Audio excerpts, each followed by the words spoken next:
Hello, hello, everybody. How's it going? How's everybody doing? Ooh, already got a few people in stream. Hey, Tilly.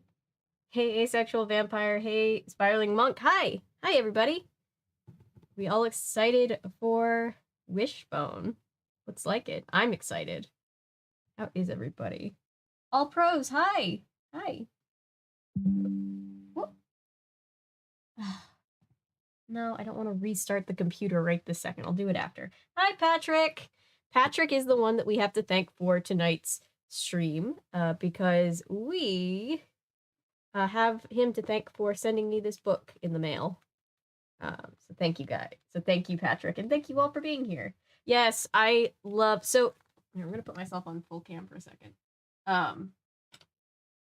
I loved this show as a kid. I remember always loving it. My mom says that I went through a phase of being terrified of it, but I don't remember that. I've always I love Wishbone.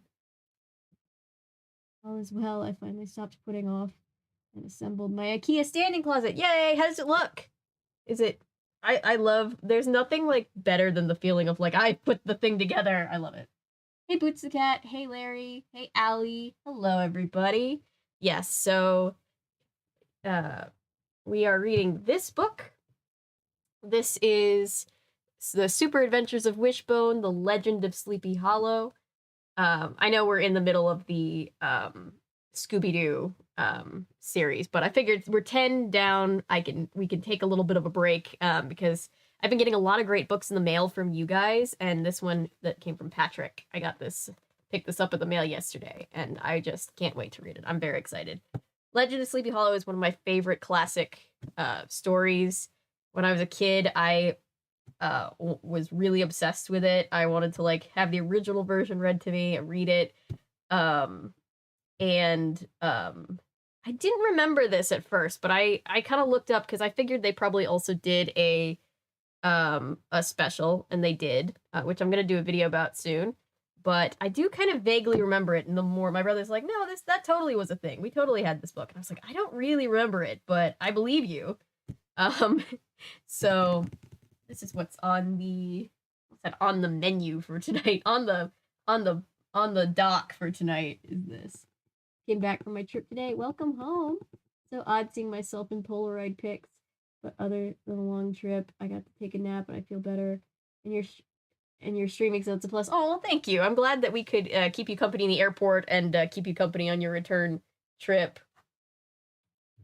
But yeah, we are going to... Let me pull up my Goodreads account so we can log the start of reading this book. Perfect. Now I can finish unpacking from moving. It's only been about 2 years since move happened, not long at all.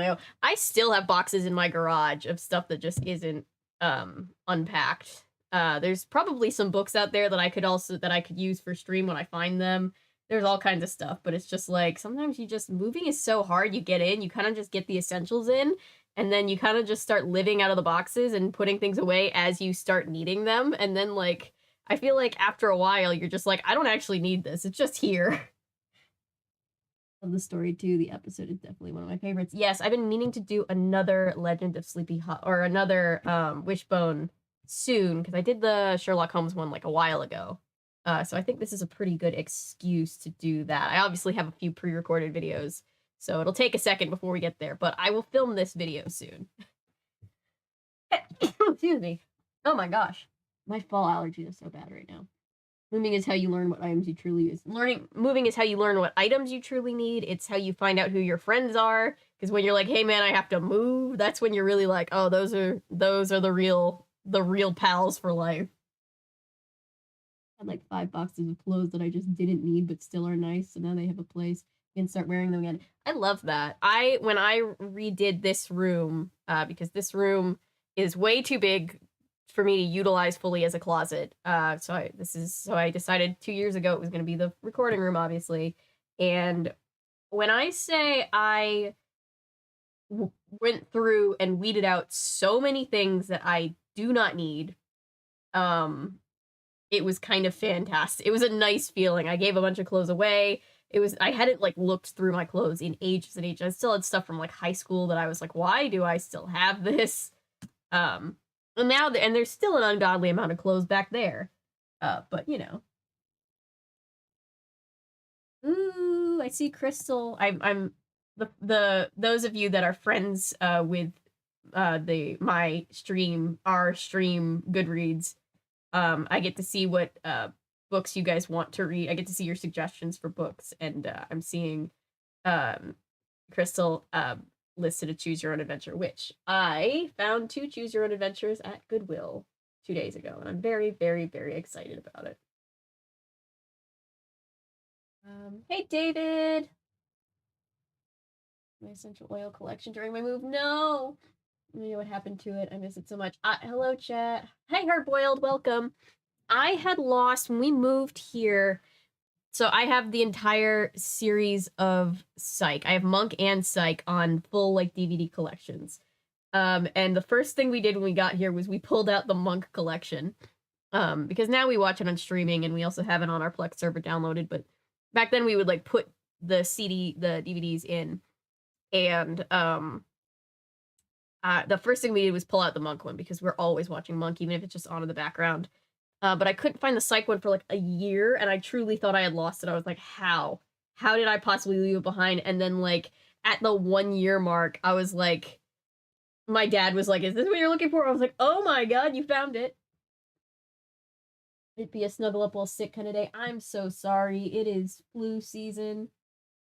It's probably only a matter of time before I get the flu. They asked me, like, when I went for an unrelated thing to the doctor, if I wanted a flu shot, and I was like, can I have it on antibiotics? And they were like, yup. And I was like, give me the flu shot, please. Please give me the flu shot. Okay, let me share. Let's go to small screen. You'd think by this point I would know without looking what buttons do what, but alas, here we are. Yeah, I hope you feel better, David. I just have allergies today. I'm glad we can keep you company while sick. That is not fun.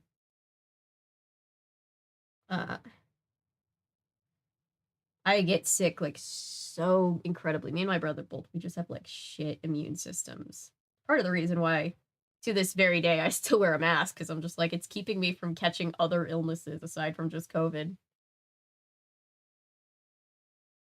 A free water purifier today. Yay!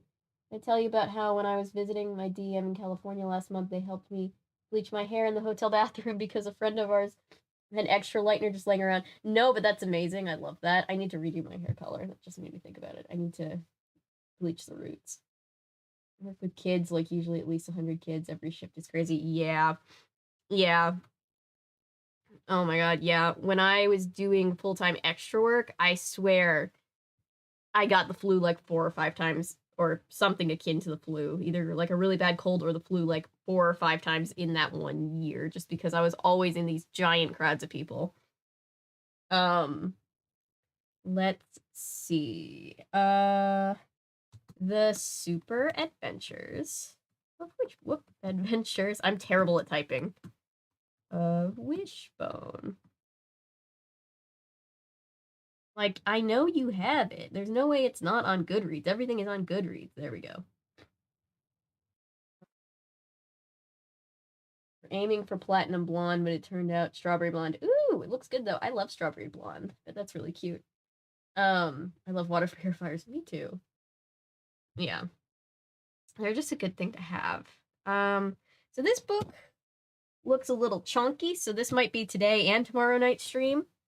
We'll see how far we get, but I'm going to log that today is our start date, because I don't, unlike these where I'm like, yeah, we're gonna start and finish them on the same day. I have no idea when we're gonna finish this, but we shall see. That sounds awesome. Yeah, it sounds like it looks really great. I've always wished that I could pull off like a blonde or a strawberry blonde, but I've never been able to. This is as light as I think my hair has ever been. Well, not now, because it's kind of all fading and the roots are bad, but like when I had it new, like in the Christian Beauty and the Beast video, that's like the lightest my hair has ever been, and any lighter than that just really doesn't work for me. I'm so jealous of people who can make it work. Strawberry blonde is such a good color. I got mine dyed a dark pink. Nice. Yeah, strawberry blonde is gorgeous. So jealous of strawberry blondes. Let's see. Currently reading. Ooh, first time we have a currently reading in the the Goodreads streams. Do.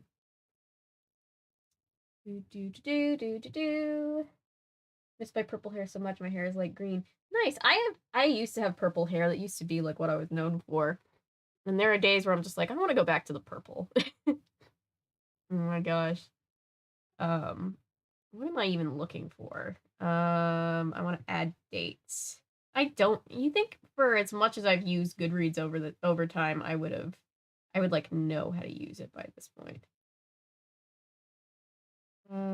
Currently reading, or maybe it'll just know because I said currently reading now, so it just knows that that's when we started reading it. I'm also going to, because I have. Oh, it's kind of confusing over here.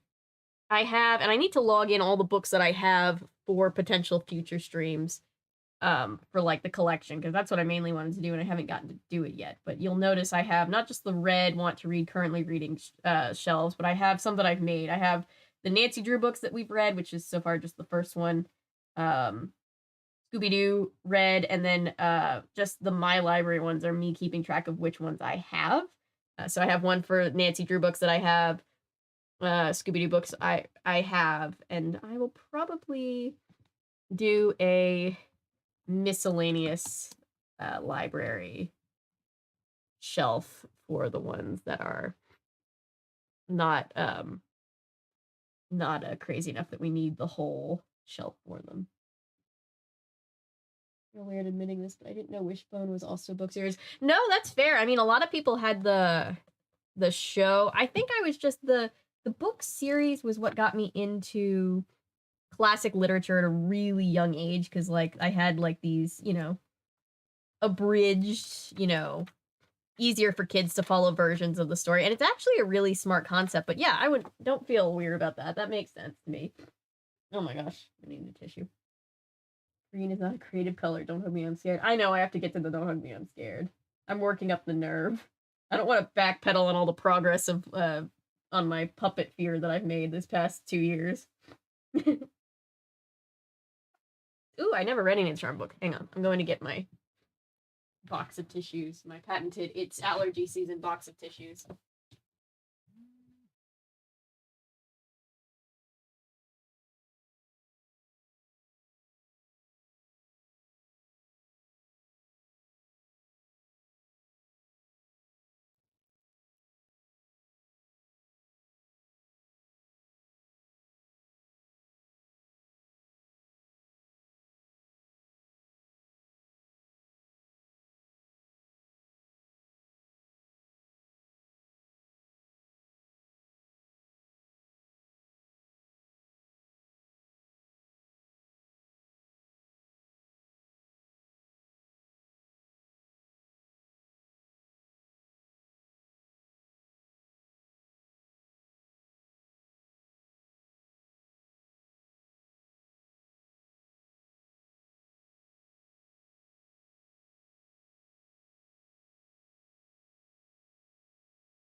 That was a much longer trip to go and grab something than it was supposed to be.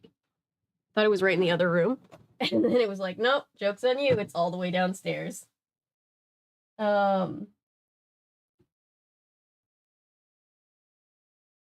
did I miss?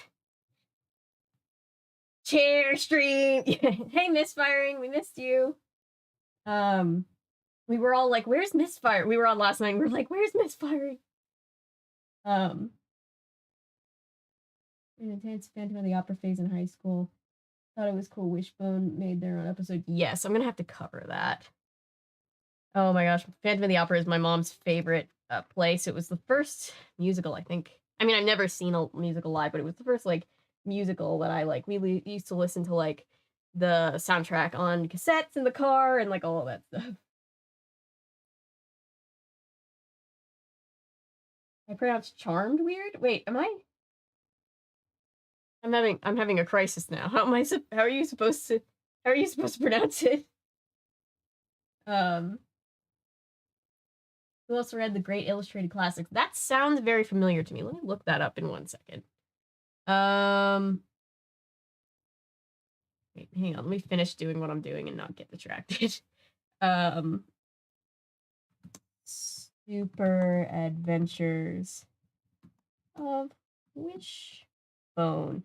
Yeah, the episode that they made of this Wishbone is like a special. It's like, I know it's like, it must be like the Halloween special because it was like a whole hour long, which I didn't think they ever made hour-long ones. We're going to add this to the miscellaneous library shelf so that as I'm going, I don't have to double back and do that. But let me look up the Great Illustrated Classics while we're all getting settled.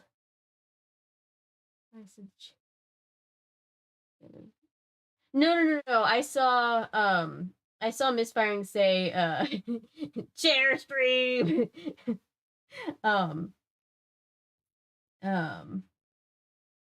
Oh yeah, I see almost said 2 episodes before. 2 comments up from that. You said, imagine how great it would be if Avery did charm streams, reading the books or watch the show. Yes, I need to do episode videos on the show and definitely some charmed reading streams. That was funny timing. I might have been recovering yesterday. I slept in for the first time in 4 days. That's great. After 6 a.m. starts, waking up at 10 was a nice change. My sleep schedule is so messed up. I am basically nocturnal at this point. It's quite dramatic. Wait, let me look up the Great Illustrated Classics because now I want to see. Sorry. Great Illustrated Classics. Is it? Ooh. Oh, I feel like I pulled up the wrong thing. No, I didn't. No, I did. Hang on. That's not the Great Illustrated Classics.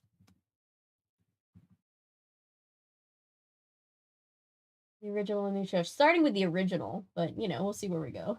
Nocturnal Squad hype. I mean, I'm just slowly becoming more and more of I'm taking on my true vampire form, I think. Rained a lot. We're in a drought right now, but it was like it's been raining all summer. Like we've had like one of the rainiest summers I can remember.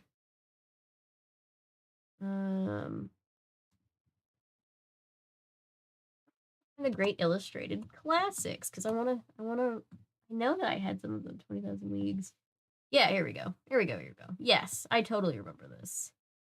Yep. These were cool.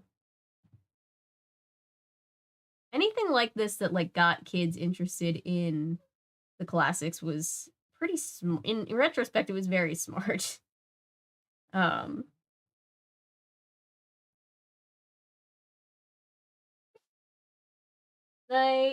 sorry, by the way, if anybody had trouble finding the VOD from yesterday, for some reason it got put at the bottom of the past live streams when all the newest ones are supposed to go first, so I hope that nobody had trouble. Hey, Cameron! Weird Al had a short-lived show back in the day. I did not know that. That doesn't surprise me, but I did not know that. The amount of times I stay awake 48 hours plus of a time in a week is unhealthy, but it just proves I may be correct in thinking I am undead in some capacity. Yeah, the first time when I first started taking my Adderall, I was up for 48 hours because my body was just like, ooh, I can focus now. I don't want to go to sleep ever again. The Weird Show is on Tubi. Thanks for the heads up. That'll have to be a future video. Have to do the news. Have fun reading. Oh no, you'll have to watch it back. Say thank you everybody to Patrick for sending us tonight's book. We are, as I'm sure you can tell from the thumbnail, taking a break at the 10 book mark from Scooby-Doo to read The Legend of Sleepy Hollow, Super Adventures of Wishbone, which I'm excited about. Thank you, Patrick. I'll have the VOD up so you can go and catch up. So, because I feel it feels weird doing the stream without our namesake, but we shall be on when you're off of the news too. So have fun. Have a good I almost said have a good stream. I guess it's a stream. Have a good news show. Have a good show. Ready for some doggo fun? Hey, Amanda, there. How are you? Last 24 hours aside from seeing the inside of my eyelids, I've seen approximately 3 things: my 3D printer, a welding gun, or yeah. So for my version of that is my version of that is this week I've just been doing a ton of editing work, so I feel like I have literally just spent the entire week on my couch editing, and I like editing quite a lot, so it hasn't been a bad thing. I've just been on my couch with my cat, with our little dog, watching reruns of Monk and Psych, just like in the background as I just work on I feel like all I've seen is my editor. Welcome, I'll be back later. Bye, Patrick. It makes loud noises. Oh gosh. Uh, can't wait to watch your Hocus Pocus 2 review. Thank you. Yes, that video took way longer to finish editing than I wanted it to, but I think it came out pretty okay. DRB2262. My mom and I love Wishbone. I do too. My mom was very excited when I showed her that this book showed up in the mail for Beth and Don with thanks. Oh. This book is copyrighted 1998, in case anybody's wondering. Wishbone ran from like what, 95 to 2000, 2001, something like that. I find kind of funny in cartoons is that it gets splattered on something. Right? Yeah.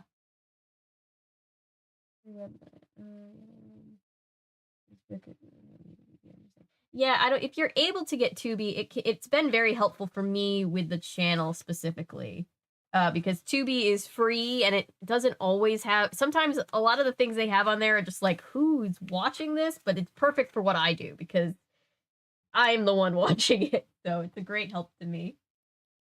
1998. 1998. I was 2, probably not 2 yet because my birthday's right at the end of the year. Oh, this used to be an elementary school library book. Interesting. The Legend of Sleepy Hollow. Look at the little, do you guys see the little outline of Wishbone? So cute. Will you be reviewing the new Monsters movie on Netflix? I've been thinking about it for sure. I've definitely lately been doing more about like the just kind of newer but strange and, anything that's like a tribute to something older, I think is definitely up our alley. And the Monsters, obviously. Maybe I'll do like an episode of the show and then do the movie. Definitely seems like a movie you'd love to watch and review. Yes, I've been thinking about it, so thank you for saying that, because I've just been wondering if anybody else would like to see a video about it. Use a VPN to watch. I'm also Spirit Halloween has just come out, and I don't know where I can find that on stream to like stream, but I really want to cover that too. Looking it up because while I'm thinking about it, movie, not the store. I know where the store is. I need to find the movie. It's got to be streaming somewhere. I know it's in the theaters, but anyway, I've been trying to subtly convince. Wait. Trying to subtly convince my dad to adopt a new family dog while convincing him it's his idea to get one. Yes, the whole, if we had another pet, we could, yeah. To continue what I said about early draft of the live action Mario movie, had a scene where this guy is this Koopa guard to the Mario Brothers sing a song to Bowser. That's so funny. Had a couple of Australian shows that are good. Moth something and satisfaction. Interesting. Yeah, I haven't been to the movies much since the pandemic started either. I think what was the last movie I saw in theaters? I guess it was Multiverse of Madness. I guess since COVID happened, I've only seen like 3 movies in theaters. It's Multiverse of Madness, Spider-Man No Way Home, and Everything Everywhere All at Once. And storybook about that scene. Oh, it's cool. Dog, so it's working. It's just so work. Oh, I hope you guys get to get a new dog soon. What's everybody drinking, by the way? I have tea tonight. I'm boring with my tea choice. My favorite is just like English black breakfast tea, with probably more sugar in it than there should be. But you know, I'm from the South. I don't know what anybody expects. But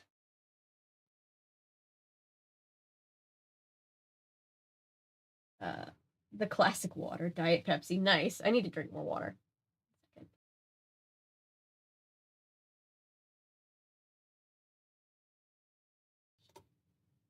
Sorry, my allergies are awful. Bad choice in tea. I particularly love green tea. I don't dislike other teas. It's just I'm always like, oh, I'm gonna try a new kind of tea, and I always end up going back to the old reliable.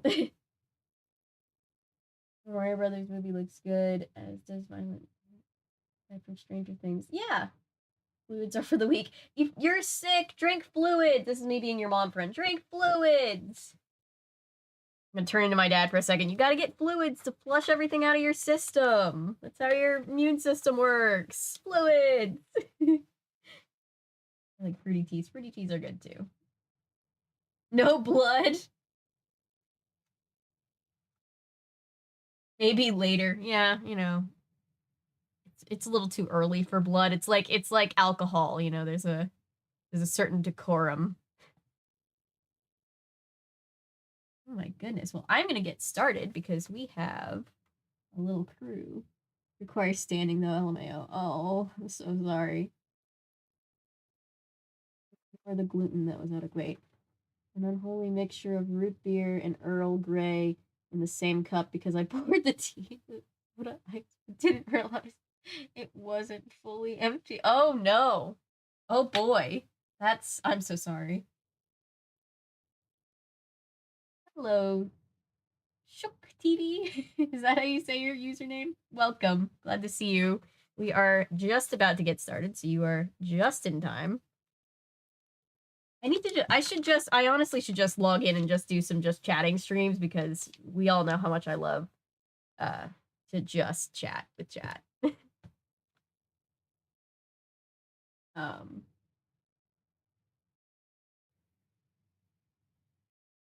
is German spelled exactly like Oh, shock. Okay. Copy. Thank you. I'm always not sure. It tastes fine at least, but it sure is a Frankenstein's monster of beverages. Got punch and ready to listen. Yay!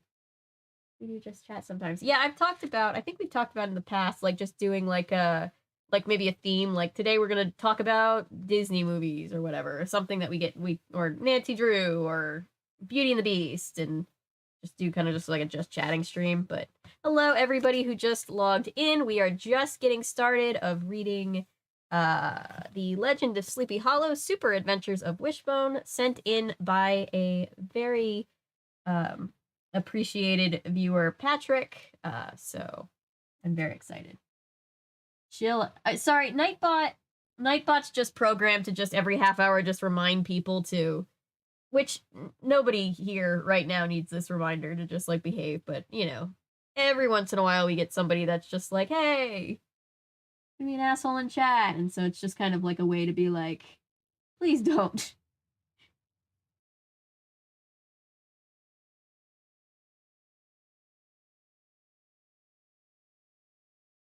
Love for a streaming service to have a series Rockfish. Not many episodes.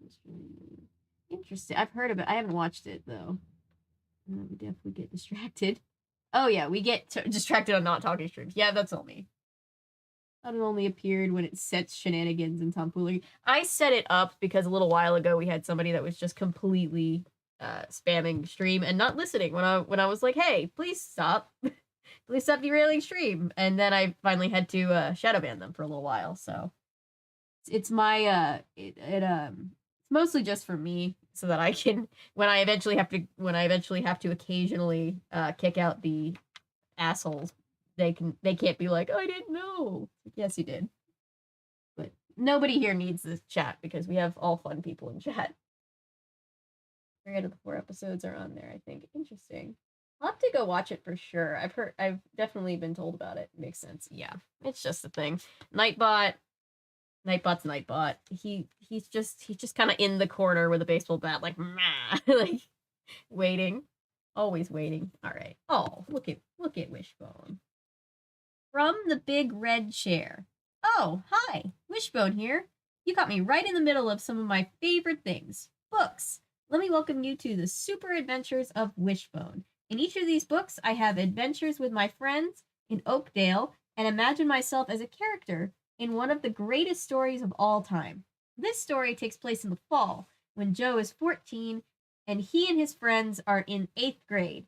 During the second season of my television show, in The Legend of Sleepy Hollow, I imagine I'm Ichabod Crane, the school teacher from Washington Irving's very spooky ghost tale, The Legend of Sleepy Hollow.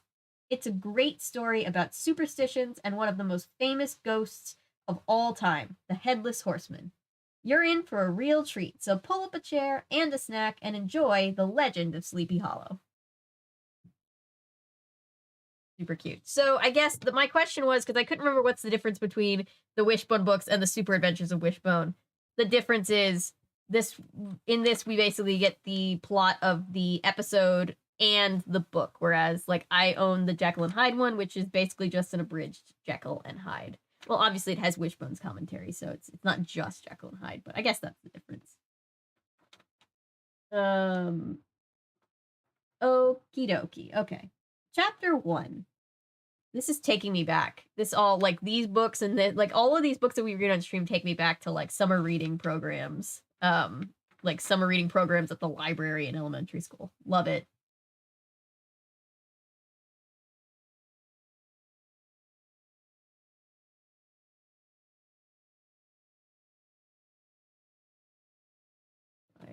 Imagine going to school in the 1700s and your school teacher is a dog and you don't even question it. Yeah, it's always funny when they insert Wishbone the dog into the books, because it's like, in this universe, is he still a dog?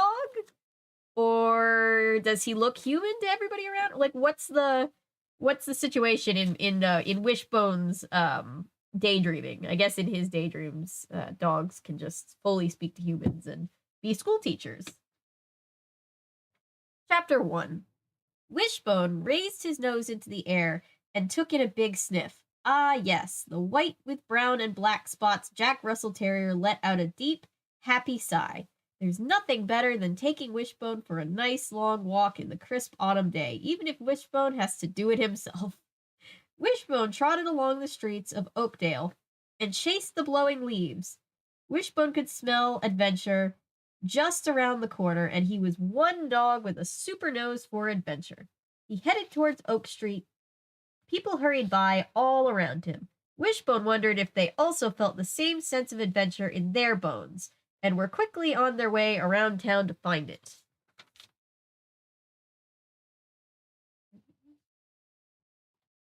I'm gonna do one of these. There we go. Everybody can see the illustrations. Hello, Oakdale, Wishbone said. I can't put my nose on it, but something strange is in the air. Wishbone looked up and down the busy street. His eyes landed on a skeleton that was hanging in the front door of a store. Whoa, that guy has been waiting way too long for his order, the Wishbone one-liners. And why are there so many? He shook his head. Why would anyone purposely surround themselves with pictures of cats? Oh, in one store window, masks of all kinds stared at him. Their hollow eye slots were dark and mysterious. Tissue, hang on. Sorry.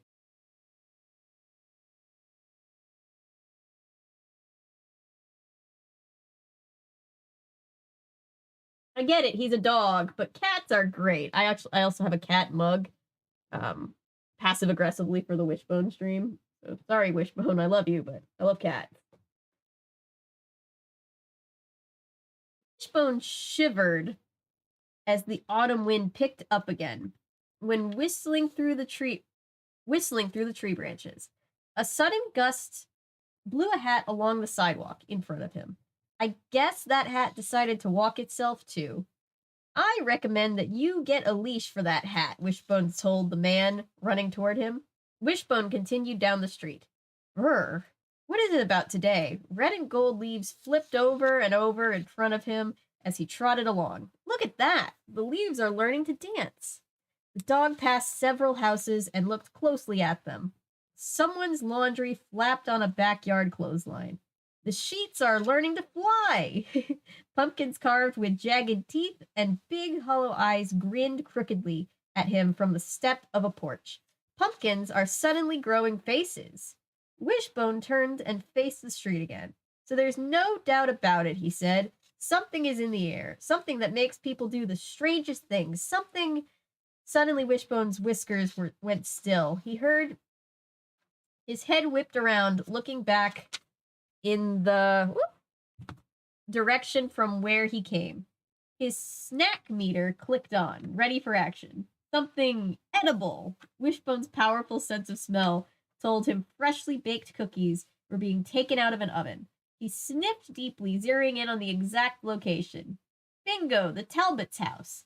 Yes, his very own house had mouth-watering cookies in it. Fresh and chewy, soft and warm, straight out of the oven.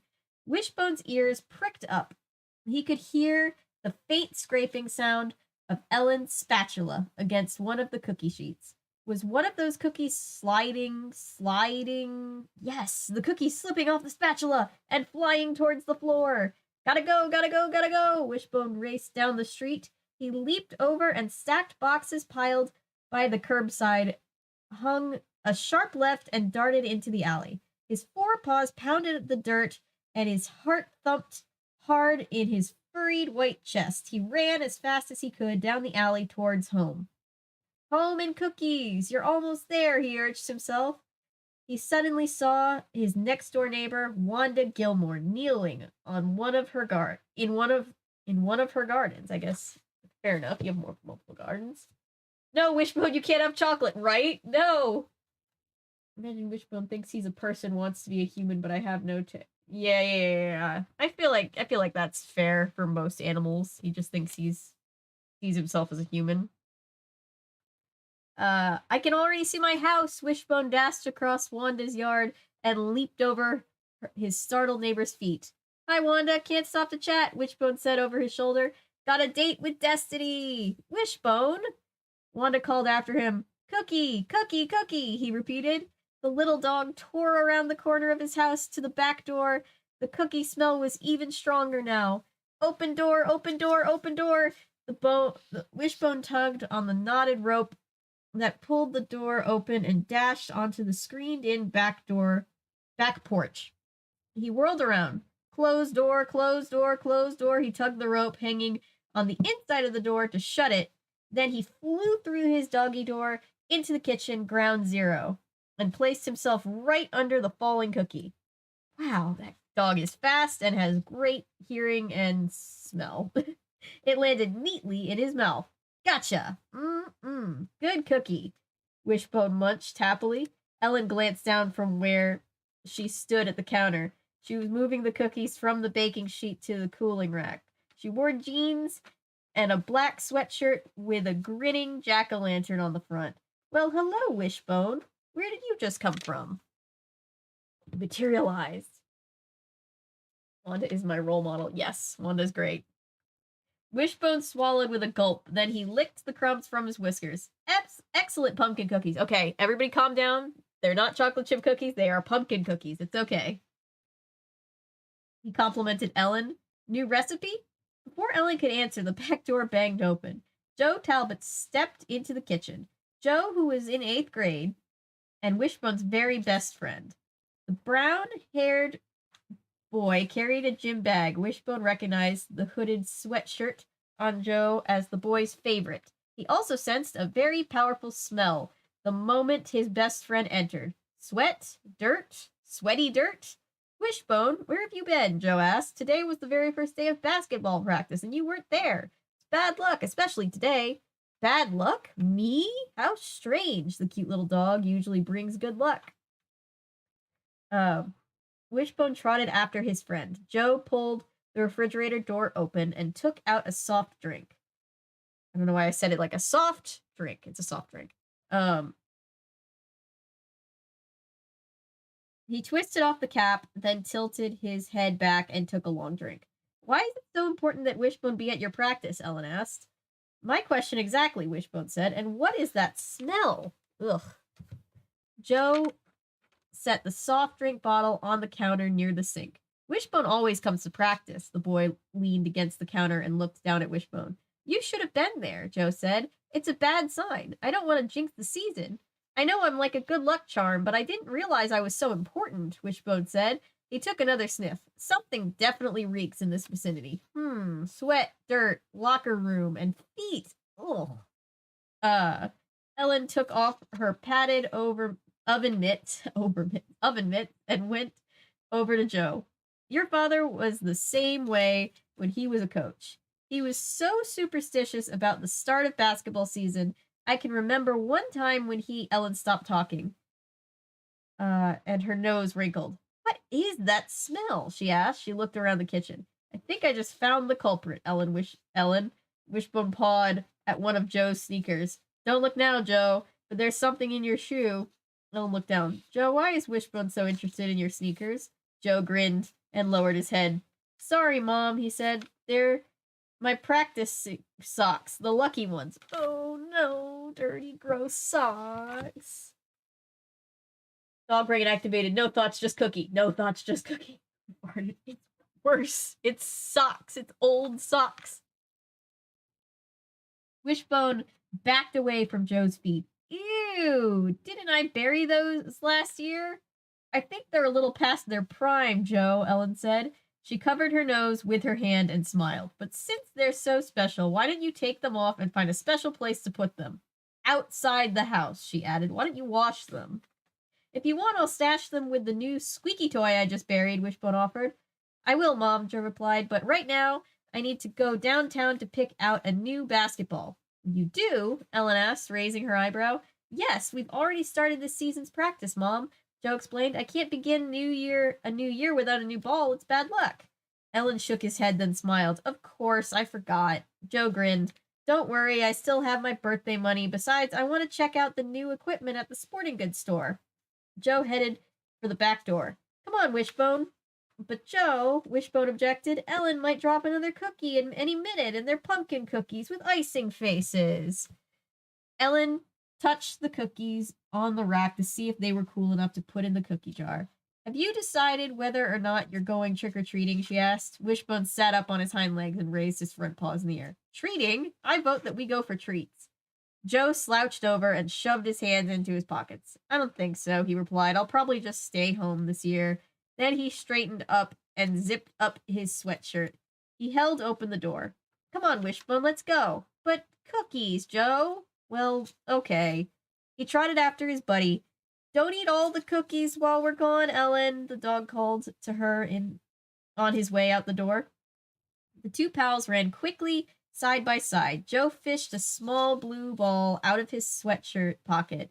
Want to have a game of catch, boy? He asked. Wishbone leaped up. All four paws left the ground, and he flipped in the air. Wow. You bet. Throw me a long one, Joe. I just said that, like, you bet. Ready when you are, from the Nancy Drew games. I've played those games too much. Joe pulled back his arm and then let the blue ball fly. Wishbone kept his eyes glued on it as it soared high above him. He took off. Lame, Joe. Pumpkin cookies with ice cream faces. Now I want a cookie. I think he said icing faces, but ice cream faces would also be good. Yes, I'm not even big on pumpkin, but I want cookies now. I imagine Wishbone just barking at these people and thinking he's having full conversations with them, kind of like my cats do with me. Yes, like Perry does with me. She screams at me like she expects me to understand her. I should have had a bookmark with me here. Why didn't I bring a bookmark in here? We're just gonna do one of those. Sorry, it's one of these.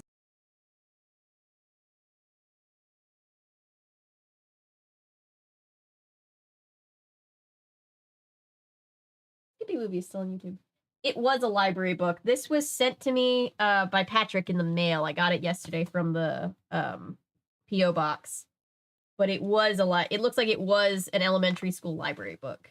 That I guess, when they like phase out old copies of books and then they end up getting donated to places. Yeah. That's how I found some of my Favorite books in my collection. Wishbone dove headfirst into a deep pile of dry, crackling leaves. That ball can't hide from me. Gripping the ball tightly in his teeth, the terrier popped his head up until it was clear of the pile. Ta-da! He cheered. He set the ball down. You're right, Joe. This is as much fun as eating cookies. He leaped out of the pile, scattering leaves everywhere. Well, almost, he added. He gave his body a thorough shaking, picked up the ball, and then ran back to Joe. Joe took the ball from Wishbone and let it sail again. Wishbone spun around and raced after it. I got it, I got it. With his eyes on the ball, Wishbone dashed through a weather-beaten gate, falling off its hinges and into a yard filled with weeds. Wishbone, wait, no! Joe called behind him. That's the Murphy house. Sorry, Joe, Wishbone thought. I'll be with you in a second. Right now, I have a ball to catch. The ball was coming down in a long, sweeping arc. I have you now, Mr. Ball. You don't stand a chance of escaping from me. The ball was going to land right over. Wishbone stopped short. Hello? What have we here?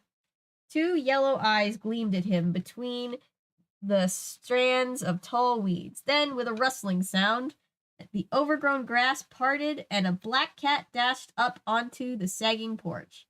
Ah, it's a cat. That cat made me miss the catch of the century. Now where is the ball? Wishbone, come on. Wishbone looked back at Joe. For some reason, his friend was still standing on the other side of the gate. It was as if Joe didn't want to come any closer. He must have seen the cat, Wishbone figured. I can't blame Joe for wanting to avoid a cat. Come on, Wishbone. I know you're a dog, but still. Wishbone turned back. Huh? Where did that cat go? He was just there, wasn't he? Could I have only imagined that I saw him? He looked back to Joe. You didn't see where that cat went, did you, Joe? Come on, Wishbone, let's get out of here. I don't like this place. Wishbone nosed around for the ball. He finally found it, then picked it up in his teeth and left the overgrown yard. The dog followed Joe a few steps along the pavement. Then he stopped and looked back at the house. It was an old, rundown two-story structure, gray, rain-stained, and lonely-looking. The windows were boarded over. Some of the boards had cracked, split, or fallen off. The sun was beginning to set behind the slanting roof. It sent strange, ghostly shadows dancing along the broken shingles. A strong wind whistled in the bare trees, their scraggly branches reaching. Wishbone shivered. You're right, Joe. Places like this can play tricks on your mind. They cast a spell over you, a spell like the one that hung over a place called Sleepy Hollow.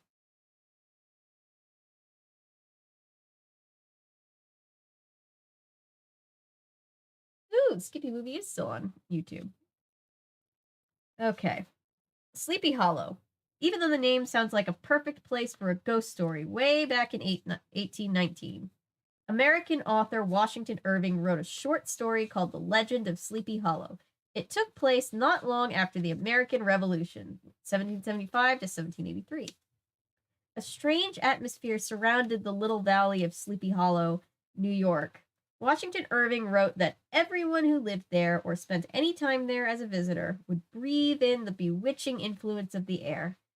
They would begin to hear the strange sounds and see frightful apparitions, ghosts. All people in the area would fall under the spell of Sleepy Hollow. This was something that the new Sleepy Hollow schoolmaster, Ichabod Crane, would soon find out. Hey, Random Archive. In the chat, Laser. I had my DVD uploaded. Episodes of Rockfish got deleted by the company. No, I hate that. They even sent...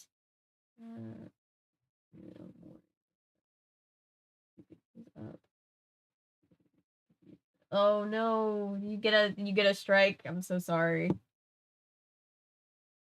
Ugh. YouTube can just be a lot sometimes.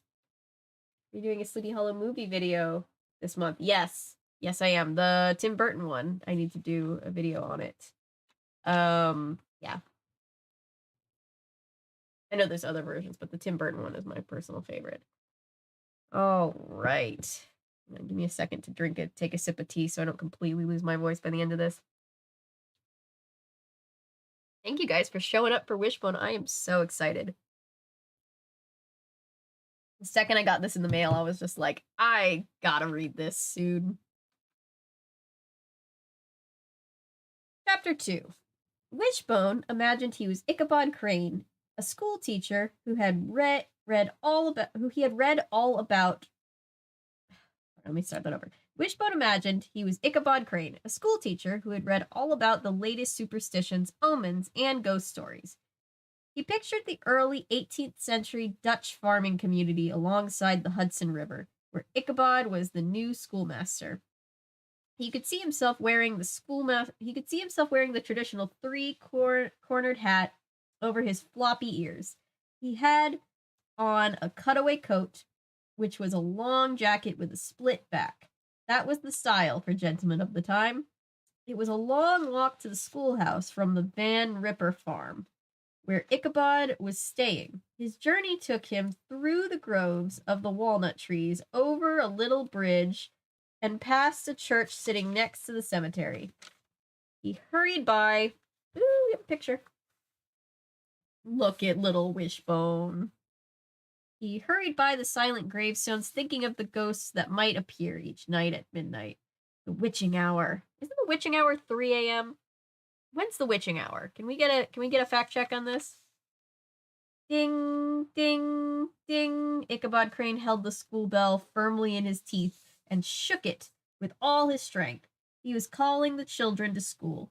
He stood outside the small log building, counting his pupils as they greeted him, and went inside. Hurry, please, he urged. Don't be tardy. Burton version is best. I love Burton version. Yeah, it's Pupper versus Headless Horseman. Welcome back, Patrick. The school library book that was sold to half price books that I found in the clearance. Yes, I find a lot of those in Goodwill too. I believe the witching hour is 3 a.m. That's what I thought. Like, am I not witchy enough to know when the witching hour is? Upper wins for sure, yeah. No. McAfee keeps wanting me to update McAfee, even though I don't even have McAfee, so I have questions. Anyway, back to the book. We may be right near Terrytown, but there will be no tarrying here. Ichabod sounded strict, but his bark was far worse than his bite. He knew the children traveled quite a distance to attend school, and they were sometimes late. The roughly built little schoolhouse was only a single room. The ceiling was high, and several of the windows were missing their panels of glass. Pages of some old school books with scribbled lessons on them were used in place of real window panes. Oh. Pages of old school books. Okay.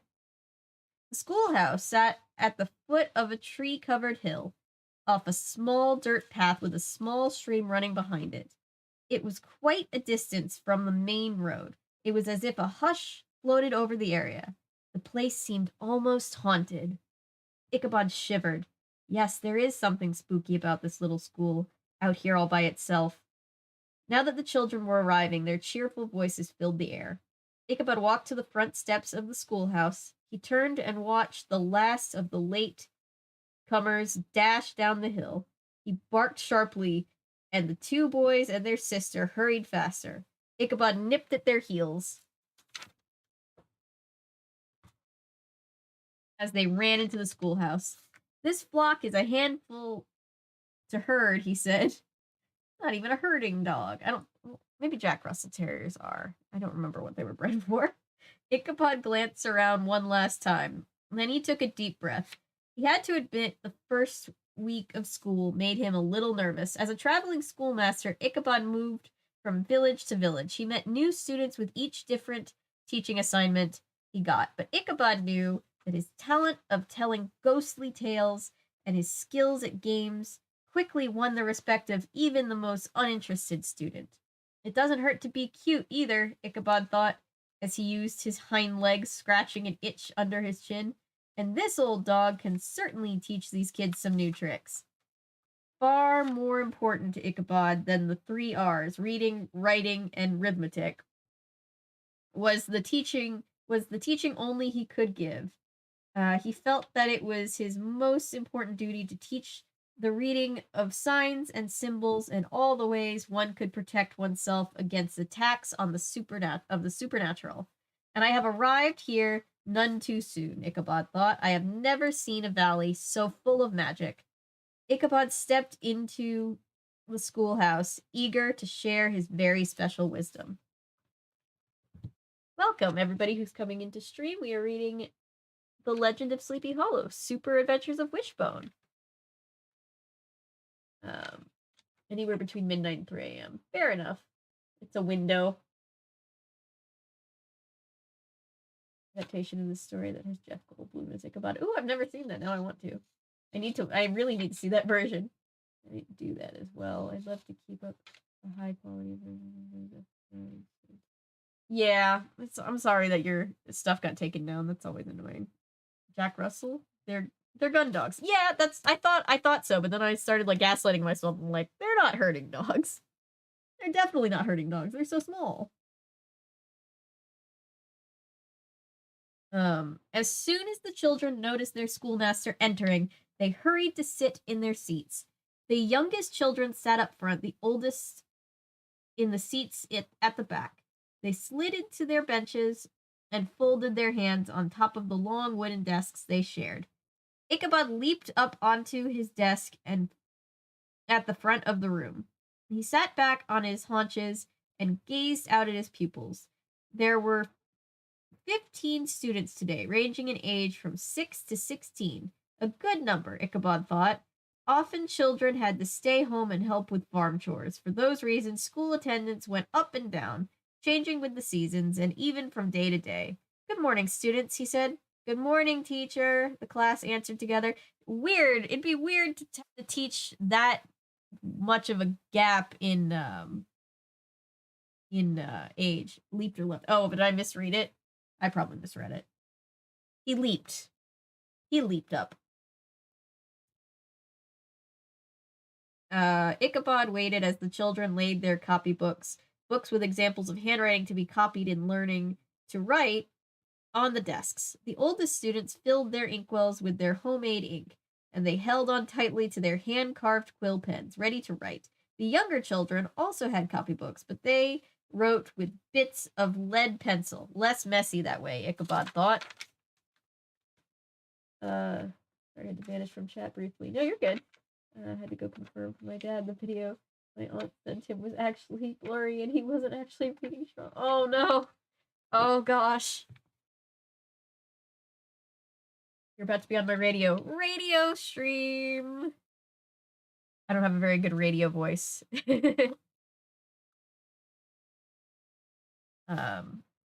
Once Ichabod saw that all his students were ready, he spoke to the class. It's a good thing I came to Sleepy Hollow, Ichabod told the children. This is a place that seems to be quite bewitched. In a short time since I've moved to Sleepy Hollow, New York. Wait, let me go back. In the short time since he had moved to Sleepy Hollow, New York, Ichabod was quite sure that he had seen more shooting stars and meteors than he had ever witnessed in his entire life in Connecticut. And you are the best schoolmaster we have ever had for a game of catch, Philip Van Brock called from the back of the room. And you are excellent in races too, Sarah Rauhoften added. Ichabod lowered his head, fearing his red face would be visible. Tail wagging, Ichabod continued. Thank you. Now, children, he said, it's very important to know the difference between true knowledge and useless information. Philip raised his hand. How do we know the difference? Ichabod's tail wagged harder. Very good question, young man. That is exactly what I am here to explain, to tell you the difference. For example, it is too bad that the young farmer Jebediah didn't know that after you break a mirror, you must walk in a circle to reverse your bad luck. Clockwise, mind you. Oh, my grandmother is the queen of these kind of superstitions. She would love this. Ichabod demonstrated by trotting in a circle on top of the desk. If Jebediah had listened to me, his cows would not have stopped giving milk, and his crops would not have failed. Oof. However, be very careful. This action is useless in the event of a different bit of bad luck. What bad luck must we guard against? Philip asked, his voice trembling. That is the unlucky event of having a black cat cross your path, Ichabod replied. Ichabod stopped in mid-circle and shuddered. Cats. Just thinking about those creatures made his fur bristle. In that case, he instructed, you must not walk clockwise, but circle counterclockwise, like this. Ichabod changed his direction and circled to the left. Oh, and do so twice on Sundays. A blond boy wearing a blue shirt, wool trousers, and three-cornered hat raised his hand. Yes, Andrew? Ichabod asked. Excuse me, Mr. Crane, the 10-year-old said, but my mother wants to know if you can come over to our house and finish the story about the secret of the full moon. She made your favorite apple pie.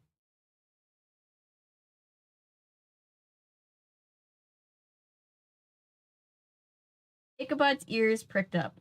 Apple pie, you say? He leaped off the desk and trotted over to Andrew.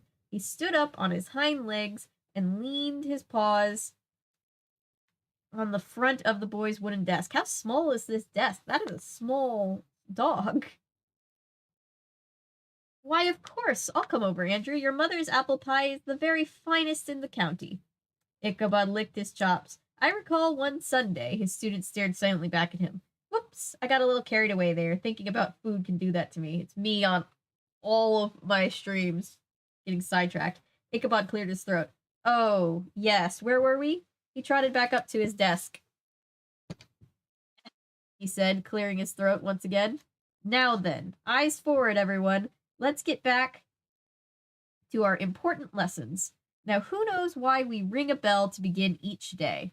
Ichabod's tail wagged with pride as he saw the many hands shoot up into the air. What clever children these are. And they have been my students for only a week. Already I have worked miracles. Yes, Elizabeth, Ichabod said. Elizabeth got off her bench and stood beside her desk. She wound her fingers through the long strings of her white bonnet. Do you ring the bell to call us into the classroom? She asked. Ichabod's tail stopped wagging immediately. No, not at all. He shook his head. We ring the bell to drive away demons and spirits. You see, children, we have to worry about those demons and spirits, you know.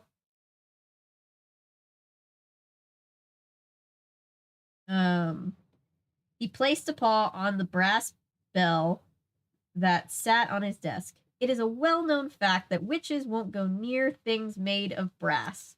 Also, ghouls and goblins hate the sound of bells. Ichabod stood firmly on his four legs and forcefully shook his body. The little bell hanging from a button on his vest rang softly. Why do you think I wear this bell at all times? The schoolmaster asked. A murmur spread through the one-room schoolhouse. The story takes place long after the witch. It takes place. Oh, yeah. I'm amazed Ichabod wasn't tried for witchcraft. I was thinking the same thing. Yeah. The witch trials were over at this point, but also they were also really fearful of all this kind of stuff back in the day. Yeah, right. He gets tried for witchcraft. Several children nodded. Satisfied, he had made his point. Ichabod then moved on to the next matter of the day. Now it is time to read and recite, he told the class. Please open your books to page 2. Everyone, begin. The children bent over their books that they shared. Ichabod listened to them read aloud together. As the hours passed, he watched the journey of the sun through the schoolroom windows. It cast long shadows across the children's coats, which hung from pegs on the plain, bare walls. Pretty soon, Ichabod's stomach growled. Finally, the long school day was over. Dismissed, Ichabod announced. He darted in and out between his students' legs as they all raced out of the schoolhouse. Excuse me, pardon me, coming through, he called. Ready or not, apple pie, here I come. Mr. Crane, Andrew called. Do you want to play hoops?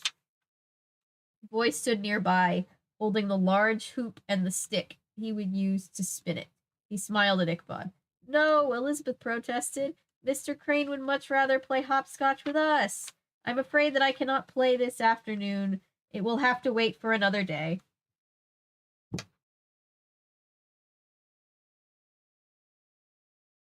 Ichabod answered, I can't keep Andrew's mother waiting. Ichabod trotted along the trail, leading away from the schoolhouse. Finally, that was not the word. Fallen autumn leaves crunched under his paws. He headed eagerly for Andrew's family's farm and Andrew's mother's famous apple pie. It would be a pleasure to live at Andrew's house at a later date, Ichabod thought. Having no permanent home of his own, Ichabod stayed with the families of the students he taught. As was the custom, he moved each week carrying his... Was that the custom? Interesting. Can you imagine your teacher just like living like every week? It's like instead of having a class pet that you take home, it's like, oh, this is my week to house the teacher. He moved each week, carrying his few belongings wrapped in a scarf dangling from his teeth. He didn't mind. It was a good way to get to know his neighbors. Some of them were excellent cooks. Unfortunately, his current host, Mr. Van Ripper, was not one of them. To pass the time on his walk, Ichabod decided to exercise his voice. It was his way to prepare for the singing lessons he was to teach later in the week. Me, me, me, me. Ichabod's howl boomed and echoed through the woods. I just picture him being like, oh, mother pie. not mother pie. Andrew's pie, or mother. I definitely am excited to see the mother and not just the pie. I would have done better in school if I could have housed my teacher. I mean, I was homeschooled, so you could say I cohabitated with my teacher as well.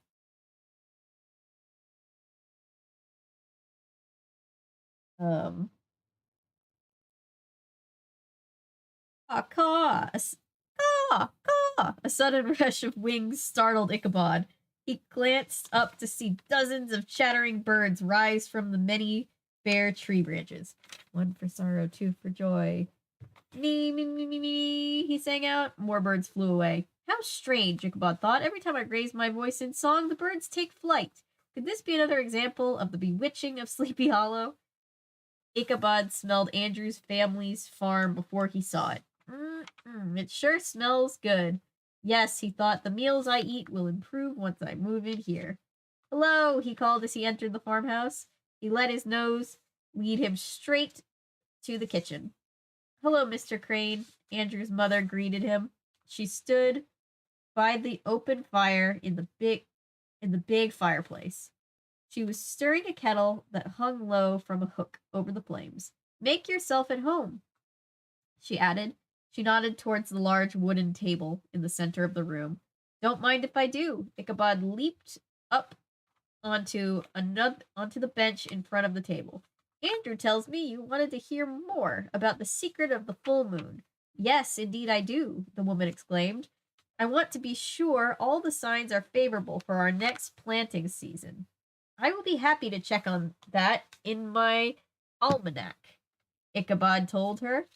His tail thumped against the back of the hard wooden bench as he watched the woman cut a large piece of apple pie.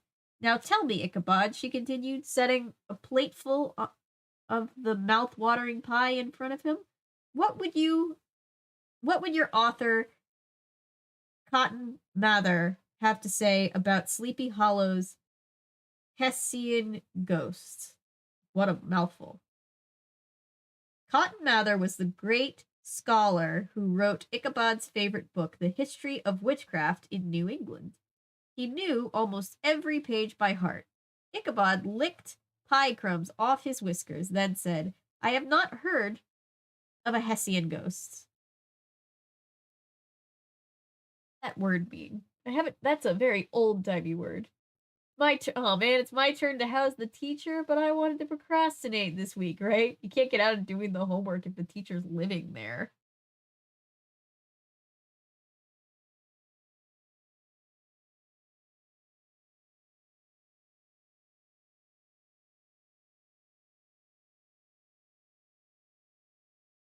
Sorry, I was having trouble with the stream page. Sorry, I'm back. Andrew's mother's eyes widened. No one has told you of the terrifying ghosts of Sleepy Hollow? I'm so surprised. Ichabod pushed the empty plate toward her with his nose. Perhaps hearing the story will require the strength I will get only by eating a second helping of pie. Andrew's mother cut another piece of pie for Ichabod. Then she sat across the table from him and gazed into his eyes. There have been many who have seen this frightening spirit, she whispered, as if the ghost might hear her and decided to make an appearance right there in the farmhouse kitchen. In fact, I believe he is the most feared of all the ghosts that live in Sleepy Hollow. Ichabod nodded. You think all the other ghosts are like, ugh, this guy again, not this guy. At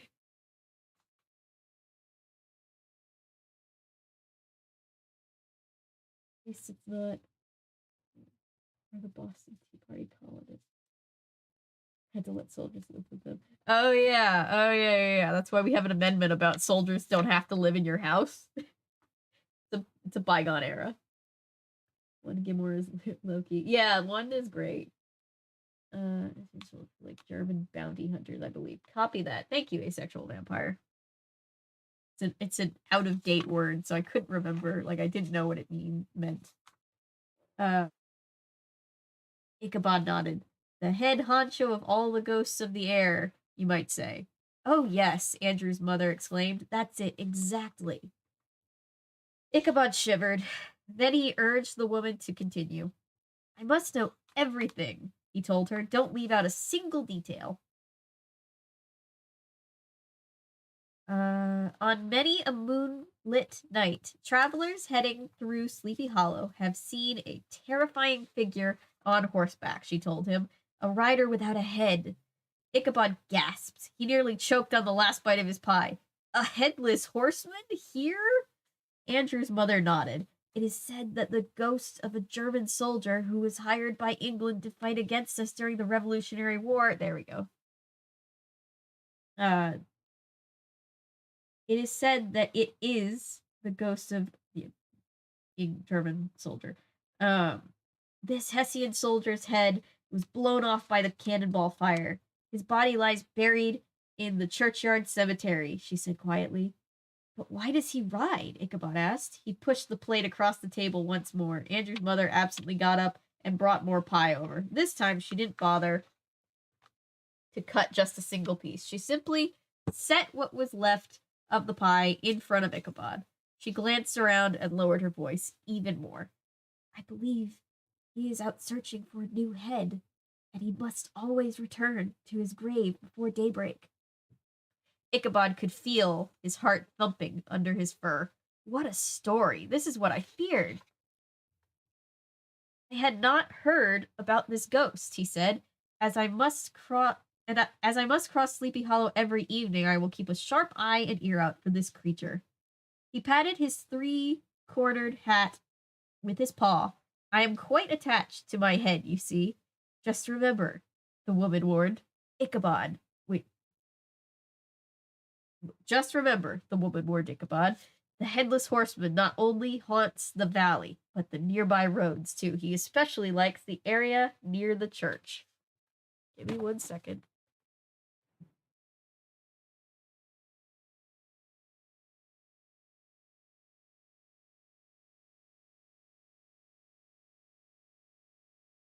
Oh, your mom is a retired math teacher. Was she ever your teacher? Did you ever have your mom as a teacher?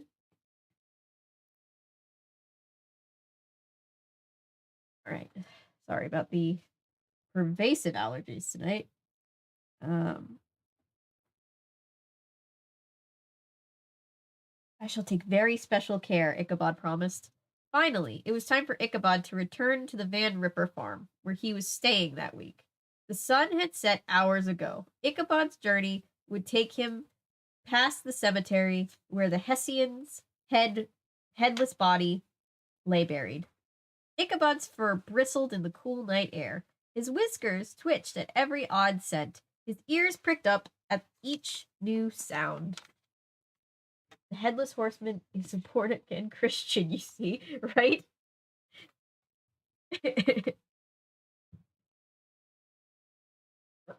Here's the picture of him heading through the hollow at night, being haunted by this very frightening owl. That Ichabod whipped his head around. He scanned the area closely. Are those twigs crackling under someone's feet? Or hooves? Is someone following me? Come out, wherever you are, Ichabod called. However, he really, really hoped no one would answer. When Ichabod got no response, he continued cautiously on his way. He knew the witching hour would soon be upon him.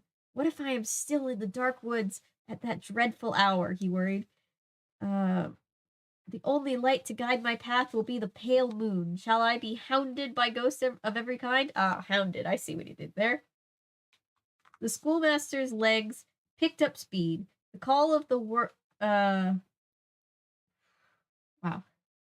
The call of the whippoorwill?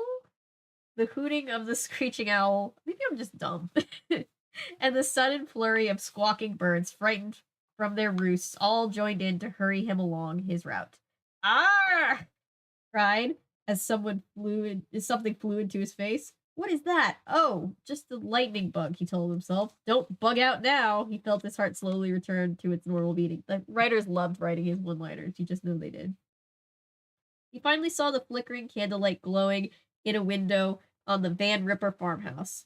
With a cheerful bark, Ichabod trotted across the yard and went to the door. He glanced one last time into the dark night. Well done, he congratulated himself. Those ghosts know to stay clear of this school teacher, for they know I am onto their clever ways. They have met their match in me. Ichabod has ghosts and ghouls to worry about. I have that black cat I want to keep track of. Chapter break. Such fright many owl, yes. Is Sleepy Hollow the TV series? It is 7 Horsemen of the Apocalypse. Yes, I love the Sleepy Hollow. Well, the Sleepy Hollow TV series really went downhill after the first season or two, but it was really good. I used to love it. I keep forgetting it's a Wishbone story, and they mention his tail, or him doing something dog-like, and I remember again, LMAO, I do the same thing.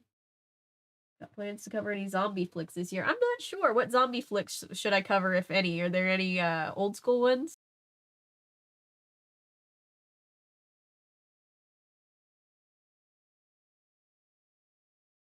My brother has been begging me to play the Telltale Walking Dead games. Night of the Living Dead, Night of the Creeps. All right.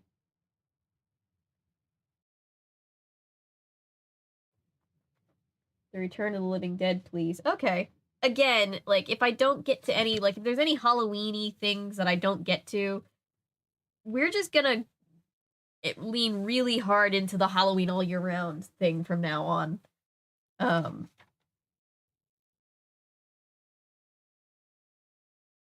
yeah, I'll get as fast as I can. I'll get there as soon as I can. Oh, and of course, Scooby-Doo Zombie Island is on the list. So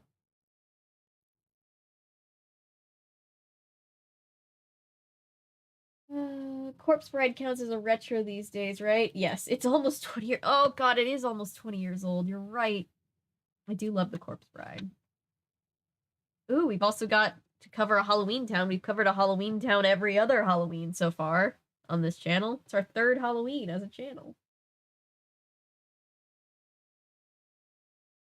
Okay. Taking a sip of my drink.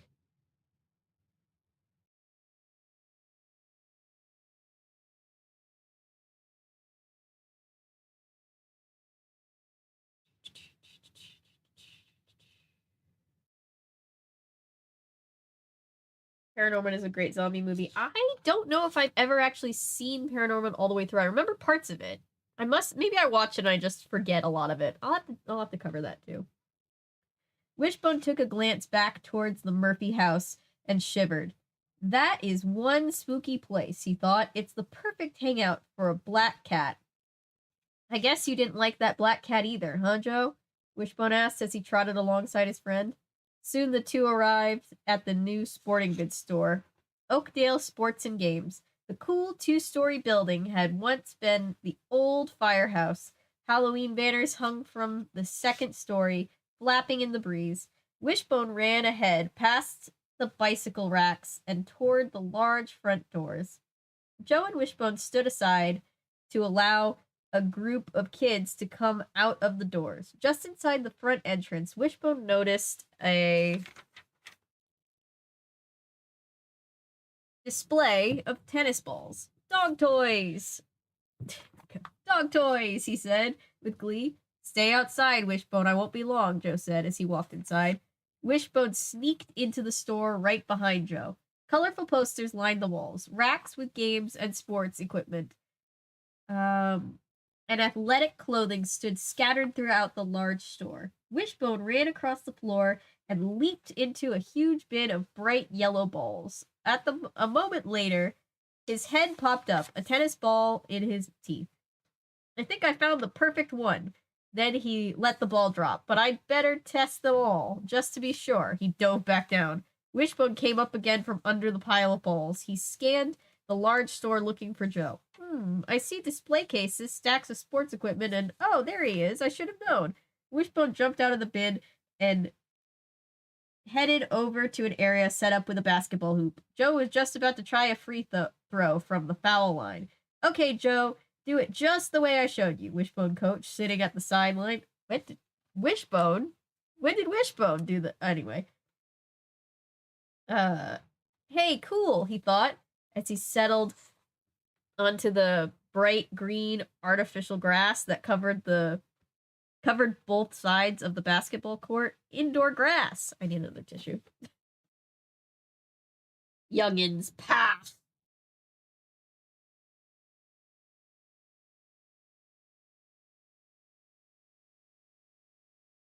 Get off my grass.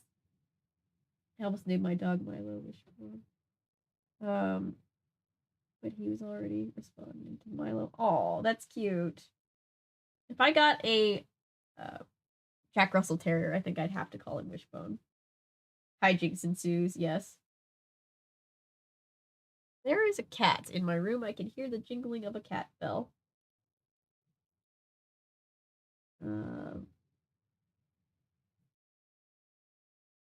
Sweet Merciful helicopter. I feel old. Not even halfway into my 20s, right? I'm gonna be 26 at my next birthday. I'm 25, and I already feel like I've lived 1,000 lifetimes. Hey, Crystal, glad you got to hang out tonight. Just watched this episode of Wishbone just a couple days ago on YouTube. Yes, I was just saying that now that we're reading this, I have to cover it very soon to go along with this stream. I've been meaning to do more Wishbone videos anyway. Cat, yes. Far back in our lineage would we need to go in order to keep we do with our private relatives? I have no idea. Where's the line begin between man? Oh gosh, the existentialism. Texas KC LOL 40. 40 is not old either. Screams in 34. Like, none of us are old, but we've just lived through so much tomfoolery, if you will. You kids don't know what old is. Me at 141 this year. Wow. I like how you aged 20 years since the last time we talked about this. That's impressive. They didn't feed Wishbone chocolate. It's okay, Patrick. It was a pumpkin cookie. It was a pumpkin cookie. Although I could have sworn they said chocolate chip, but he said it was a pumpkin cookie when he got it. 31 here. I feel old every time I log into Twitter. I feel old every time I log into Twitter, every time I log into TikTok. I just feel old. Thank you. It's a gift. Time traveler among us. Ooh. Well, we've got the me and asexual vampire, the vampires. We have a time traveler. So who else is present at the Halloween party?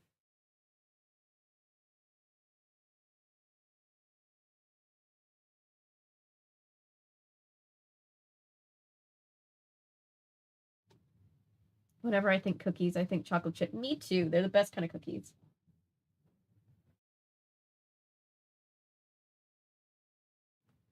Took myself off. Yeah, took myself off mute, so I'm not going to be reading to just myself.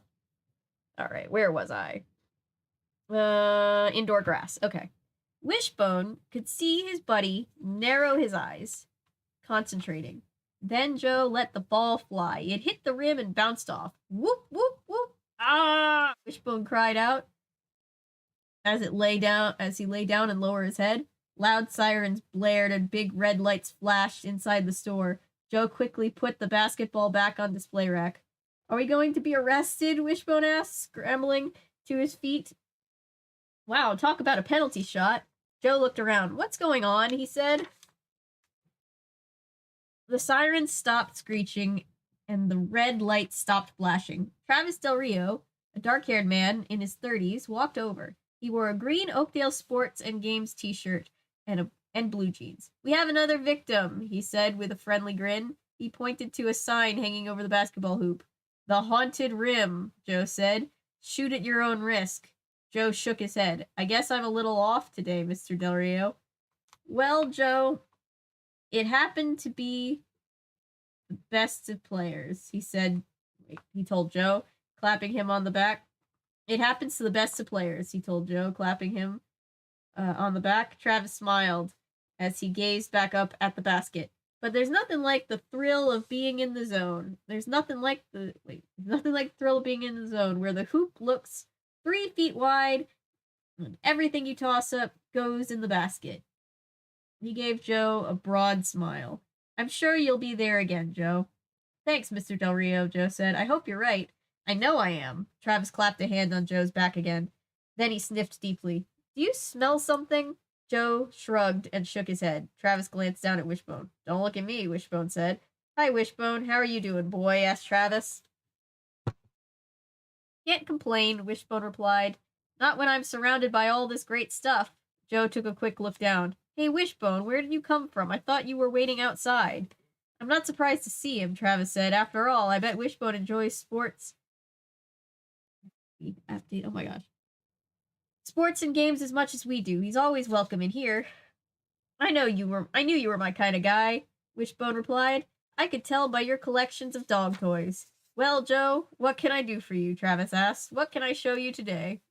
That's my cue. Okay, Joe, Wishbone sat up on his haunches. Can we discuss toys? How about tennis balls? Just all the yellow ones. A movement behind them caused Wishbone to whirl around. Express ride down, the dog exclaimed as Travis's niece and nephew slid one by one down a pole from the second floor. Wishbone knew they had recently come to live with their uncle in Oakdale. That old fire pole is really cool, Joe said. Can they do the same trick going up? Wishbone asked, peering up at the ceiling. Travis grinned and nodded. I'm glad we decided to keep the firefighter's pole when we made changes to the old firehouse. Since we made the upstairs our living area, it makes getting downstairs from the apartment a snap. This place is always fun, Wishbone thought. Everything a dog might ever want to play with is all under one roof. Entire bins of balls, even a haunted basketball hoop. I wonder what other cool things Travis has around here. The two youngsters had rushed towards Travis. Uncle Travis, the girl called. We need help with our costumes. Melina, Marcus, Travis said, you know Joe Talbot, don't you? The 11-year-old girl smoothed her long, straight, brown hair behind her ears and smiled. Yes, we do. Hi, she said. I bet it's fun living over the store, Joe said to Marcus. The 10-year-old boy nodded. I can zip downstairs and shoot hoops anytime I want. Travis ruffled the boy's dark hair. As you can see, we're really enjoying Oakdale, Travis said. Have you guys checked out the tennis balls yet? Wishbone asked. Marcus bent over to pat Wishbone. Then he stood back up. He wrinkled his forehead. Something smells funny, he complained. It's not the dog, Wishbone said. Joe, do you want to handle this one? So are you guys getting ready to go trick-or-treating tonight? Joe asked. Do I detect a quick change of topic? Wishbone wondered. No, even better than that, Marcus said, his brown eyes sparkling with excitement. Uncle Travis is letting us. Marcus, Travis interrupted. Why don't you go pick up those tennis balls and put them back where they belong? Oh, okay, bye. The boy hurried over to the display.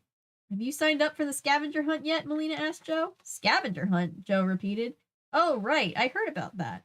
Travis grinned. If you liked my haunted rim, you will really like my scavenger hunt. What the hell is happening? I'm so confused. It's the best Halloween treat in Oakdale, Melina exclaimed. Absolutely, Travis agreed. And the first prize is a $100 gift certificate to the store. I think it says in the Bible, thy who smelt it dealt it, yes.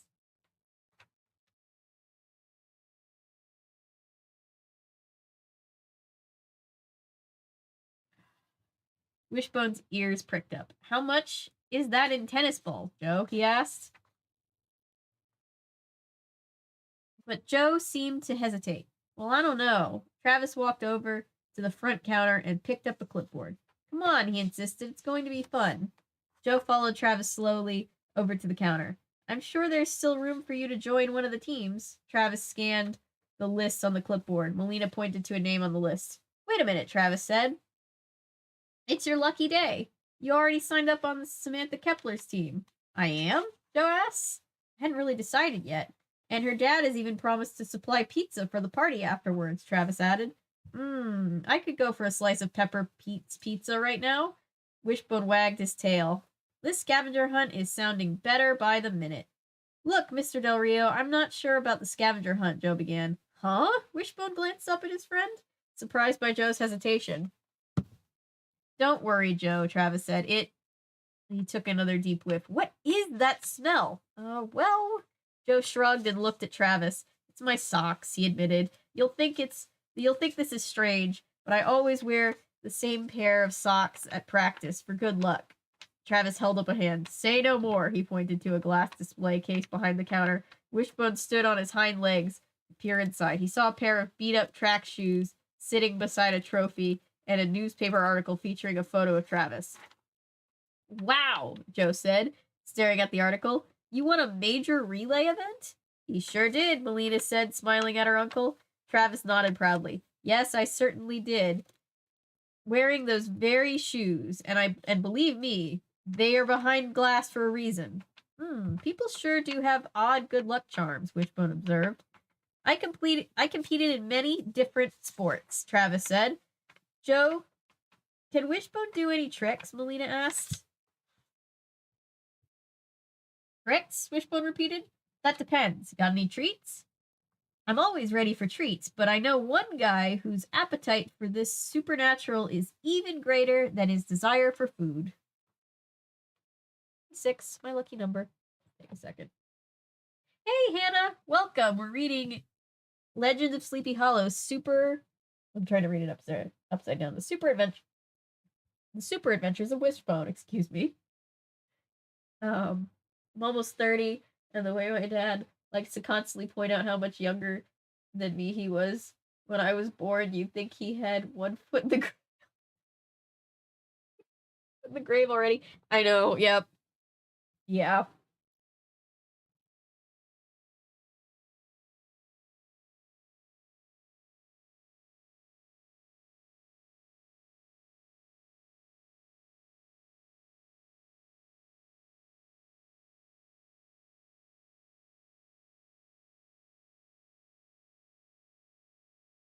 Pepper Pete's pizza. Nice alliteration, yeah. How cute. I love Wishbone and also Sleepy Hollow. Yes! This was sent in by Patrick. Patrick is awesome for sending this. And you guys are all awesome for being here. Sorry if anybody's just coming in. I'm having allergies pretty bad. One of those, like, you know, when, like, you can tell that, like, all of your sinuses are messed up? Like, ears, nose, and throat? It's a little bit of that. Not losing my voice, so that's good. Difference between the book and the TV episode are interesting. Interesting. I'll have to I'm going to cover it soon. I have 2 collabs that I'm trying to get out the door right now. I have another pre-recorded video that's just me that I think I will use for an editing stream soon. And then we're gonna film. I have 2 more collab videos that I'm filming in the next 48 hours. So, getting over my own cold. Yeah, it's that season. Humidifier plus peppermint oil. I will do that. I will look into that. I'm always looking for something to fix this because this time of year is allergy season for me. Yes, we're still playing Kingdom Hearts. Maddie is gonna be here on Monday to start Kingdom Hearts, I think. But yes, we're finally doing Kingdom Hearts. As do I, Avery. As do I. Yes. Yeah. Sorry, you're getting over your own cold. Everybody's kind of having kind of like a day where we're all just like, ugh, I want tea and a blanket. Where's my blanket? Oh, this isn't my favorite blanket. My favorite blanket is downstairs because I've been using it while I've been working late at night. I have another blanket. All right. Let's see. Making good time so far. Surely we'll need another stream to finish the book, but let's just keep going. Oh dear, my goodness, indeed. Ichabod Crane lay in a field under a big oak tree, reading his favorite book, Cotton Mather's The History of Witchcraft in New England. Although the air was cool, it wasn't the chill that made him shiver. It was fear. Oh, what delicious, terrifying tale will Colin Mather describe next? Hasn't he read this book a million times? Ichabod's tail wagged happily as he eagerly turned the page. Of course, the woman is a witch, Ichabod insisted aloud, as if the page could hear him. The sour milk, the mysterious winds, all the signs are there. Oh, will Cotton Mather realize what's going on in time? Ahem, someone behind him cleared a throat. Cleared a throat. Not just their throat, someone else's throat, just a random throat. Ichabod leaped to his 4 feet, dropping the book to the grass. Oh, don't hurt me, he cried, dashing behind the tree. He shook his furried body so that the witch warning bell he wore on his vest rang loudly. A rosy-faced young woman stood in front of him. My, you're a jumpy fellow, she said. She straightened her straw bonnet, then retied the pink ribbons that held it in place. She smiled, and Ichabod noticed a tiny dimple appear in each pink and plump cheek. Ichabod came out from behind the tree trunk. He patted his vest and straightened his 3-cornered hat with a paw. What? Oh yes, how do you do? My name is Ichabod Crane. The woman's smile widened when she realized who he was. Why, you must be the school teacher. I'm Katrina Van Tassel. Van Tassel, you say? He repeated. Of the Van Tassel farm? Why, yes. She smoothed down the front of her long pink and white dress. Then she pulled the lacy shawl around her shoulders a little tighter. Ichabod's tail wagged. He took a step closer to the woman. That really big farm? Yes, she said again. That really, really big farm? Katrina smiled and nodded. Ichabod sat back on his haunches. Let's cut to the chase here. I'm talking about the really, really super duper big farm. Katrina laughed. Yes, that's the one. Ichabod lowered his nose to his front paws in a deep bow. I'm delighted to meet you, Miss Van Tassel. Ichabod Crane is a gold digger, you see. Why, thank you. I'm pleased to meet you, too, she replied. We're lucky to have such an educated and cultured gentleman as you among us. Ichabod could feel himself blush under his white fur. It was an honor to receive such a lovely compliment from such a lovely lady with such a lovely food-producing farm. Katrina bent down to pick up the book Ichabod had dropped. What are you reading, Mr. Crane? She asked. Ichabod took the book back from her and turned it over. It's the Cotton Mather's book on witchcraft. Most fascinating. It must be quite exciting, Katrina exclaimed. I love stories of the supernatural. They are my favorite.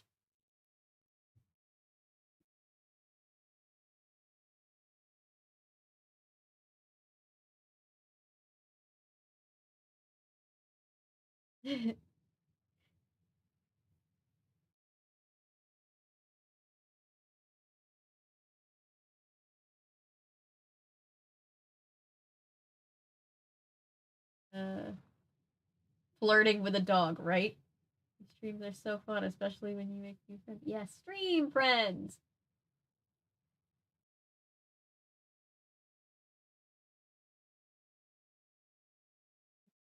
Should. Oh my gosh.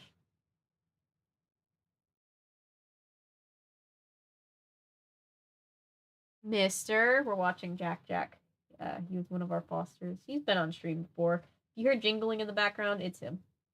That's gonna be an interesting love triangle later, right? I was thinking the same thing. I'm like, this is like, did anybody watch Danny Gonzalez's newer video about the movie on Netflix where the girl, it's like this weird, like, supposed to be like a almost like a Beauty and the Beast type story, but the girl is falling in love with the dog and it's really weird.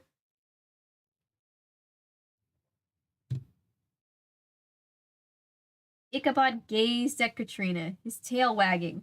Why, she is as wise as she is pretty, Ichabod thought. Oh yes, the supernatural is exciting, he replied. I would love to tell you all about it. To Ichabod's embarrassment, his stomach chose that very moment to let out a loud growl. Katrina glanced sideways at him, and Ichabod blushed. Oh dear, Ichabod patted his vest with his paw. Was that my stomach? I confess I am a bit hungry, he told her. Why, please, come and have dinner with us, Mr. Crane, Katrina responded. That way you can tell me all about Mr. Mather's book on witchcraft. This must be a lucky day for me, Ichabod thought. I should have recognized the good sign when those rabbits ran alongside me this morning. That always means good fortune is about to come my way. What a marvelous idea, Katrina. May I call you Katrina? Of course, she said. Shall we go? Ichabod said. Ichabod and Katrina walked through the woods to the Van Tassel farm. My father's farm is very large, Katrina explained, as they followed the sparkling brook. It begins here, and then it goes all the way down to the Hudson River. Soon Ichabod could see the farmhouse up ahead. It feels weird thinking about New York as a pre-New York City place, doesn't it? Ichabod could see the farmhouse up ahead, a large 3-story structure nestled cozily among a grove of trees beside the wide river. The house was white, built in the style of the first Dutch settlers. Ichabod could see its sharply sloping roof and brightly painted doors and shutters. Nearby stood a large barn bursting with all the crops to grow on the farm. Grown on the farm. From where Ichabod stood, he could see drying wheat hanging from the ceiling inside. Songbirds twittered, and pigeons perched on the roof. Ichabod raised his ears, hearing the horses neighing in the stables. As Ichabod and Katrina strolled along the path leading up to the house, chickens squawked and hurried out of their way. Women in aprons and bonnets, wearing slings filled with grains, nodded at the pair while tossing food to the birds. Armies of turkeys and hens gobbled their way through the yard. Look at them all, Ichabod's mouth watered as he imagined all the omelets, soufflés, and fried scrambled and over-easy eggs those hens would provide in a single day. He could smell the pigs, though. He didn't see their pens. Ooh.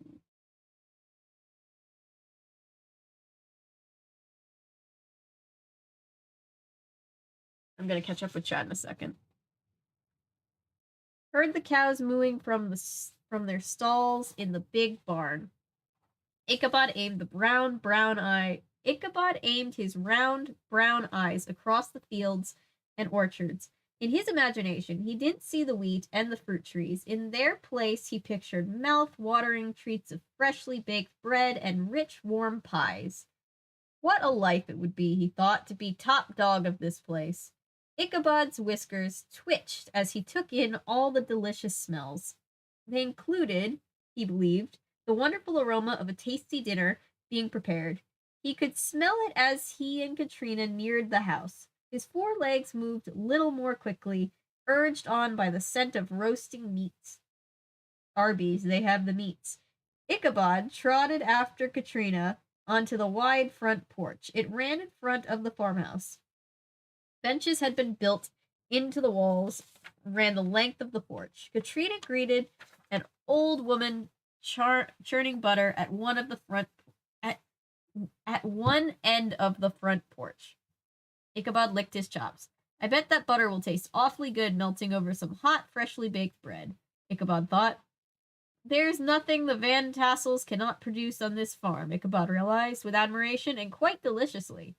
And that's why I named the horse Thunder, Katrina was saying. Excuse me? Oh, yes, Thunder, and lightning. I mustn't get too carried away thinking only about food, Ichabod reminded himself. What? Katrina looked puzzled. This is quite a place you have here, Ichabod said. He hoped Katrina didn't notice how distracted he had been. Smooth, Ichabod. Indeed, your family has been very lucky, Ichabod continued. An estate this size hardly seems possible in such a frightful frontier area as this. Frightful? Katrina sounded puzzled. In what way? Why, I mean all of the supernatural forces that are at work around here. Casual, just the casual supernatural forces, Ichabod explained. Why, yes, Katrina agreed, her brow wrinkling. You must help us find ways to keep bad spirits out of our home. I certainly will, Ichabod promised. He gazed around the farm looking for hints of any ghost. He wasn't about to allow some sneaky spirit to gobble down even a single bite of all the wonderful food growing on the Van Tassel property. As Katrina pushed open the heavy front door, Ichabod pointed above it. You should start right there, he said. What do you mean? Katrina asked. You must hang a horseshoe over the door, he told her. Making sure that it's this way, not this way, so the luck doesn't fall out. Got a million of these superstitions. Then your good luck will never leave you, Katrina smiled. I shall tell father at once, she said. What a relief to have such an expert as you in our little community. Pleased to have been of service, Ichabod wagged his tail. As he and Katrina... Now, I just remembered that he was a dog all over again. As he and Katrina went into the house, he scanned the room for any other weaknesses in supernatural security. On first glance, he found none, but he was certain if he were allowed a second visit, he could make sure. Mother, Katrina called. A plump woman entered from a room at the back. She wore a flower-covered apron over the bright blue wool dress. Give me a second. Ichabod meets Reverend Hale. Oh my god, can you imagine?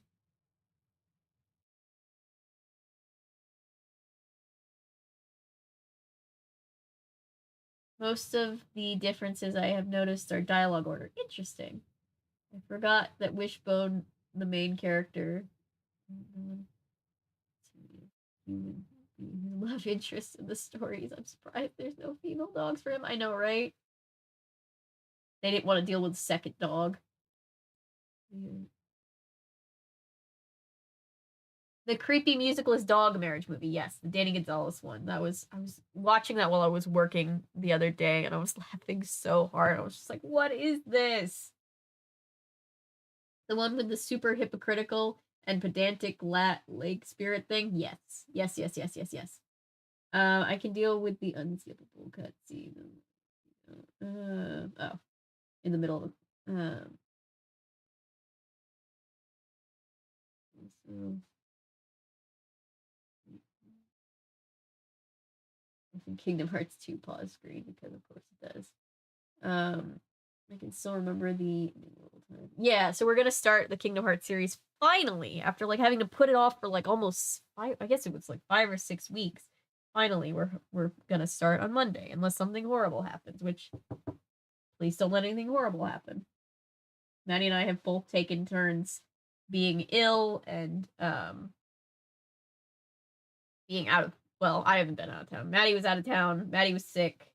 There was a lot going on. They have the meats, but how many of them are real? Yeah, Ichabod meeting Reverend Hale will be hilarious.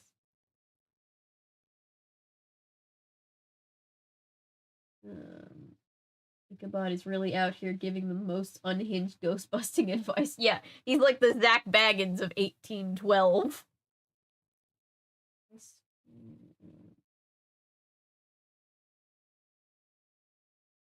Yeah, it'll be Tuesday for our Australian homies.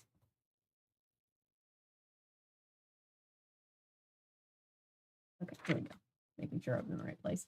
Why, Katrina, the woman said, we've been wondering where you'd gone off to. I'm sorry, Mother, Katrina replied, but I ran into our new schoolmaster during my walk. We took the long way home. I've invited him for dinner. Ichabod trotted over toward Mrs. Van Tassel. I'm delighted to meet you, Ichabod said. He lowered his nose to the ground in a quick bow. Well, hello, Mrs. Van Tassel replied warmly. I've been meaning to talk to you about signing up Katrina for singing lessons. Ichabod's tail thumped hard. Having a new student meant he would earn extra money, and even better, he would have extra chances to visit the Van Tassel farmhouse, surrounded by all that food. I would be very happy to schedule lessons, Ichabod told the woman, his tail wagging with even more energy. Dinner will be ready any moment, Mrs. Van Tassel said. We've already been bringing food to the table. Katrina, please show Mr. Crane into the dining room. Ichabod sniffed the air. Unless I miss my guess. Interesting, he said, trotting ahead of the woman. I believe the dining room is right through here. The two Van Tassel women laughed. Right you are, Katrina exclaimed. Perhaps you have the gift of second sight. No, Ichabod replied, but I do have the gift of second scent. Aha, dog puns. Ichabod lay curled up by the fireplace in the Van Tassel's huge parlor. His tail was slowly thumping with pleasure. Dinner was over, and the family and guests had gone into the parlor to tell stories. I'm warm. My stomach is full, and it's story time. Life doesn't get any better than this. Oh, is what's his name? Is this in place of what's his name at the Halloween party? That must be it.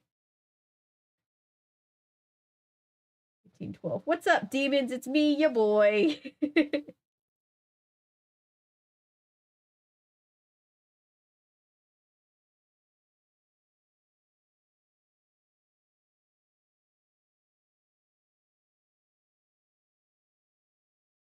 Brom. Yes, Brom.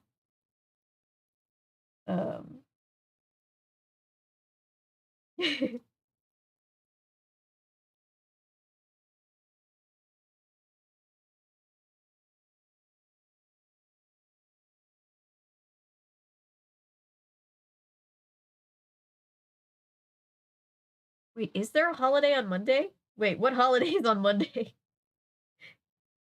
Oh, is it? Wait, is it Columbus Day on Monday? Fuck that. Yeah, fuck Columbus Day. Fuck Christopher Columbus. Gross. Sorry. I totally forgot. It's just that stupid. It's such a bad holiday.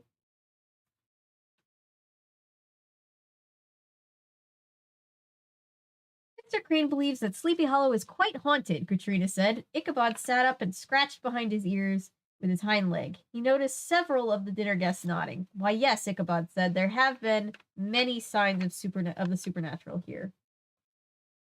We certainly know that, agreed Mrs. Van Tassel. We're quite surrounded by ghosts. Now, Mr. Van Tassel said, patting his wife's hand. It's not as bad as all that. Okay, but it is, Ichabod whispered. He gazed around. I like how Wishbone doesn't know how to imagine himself speaking in the correct language of the time. Gazed around the room, watching the eerie shadows from the fire flickering across the faces of the group.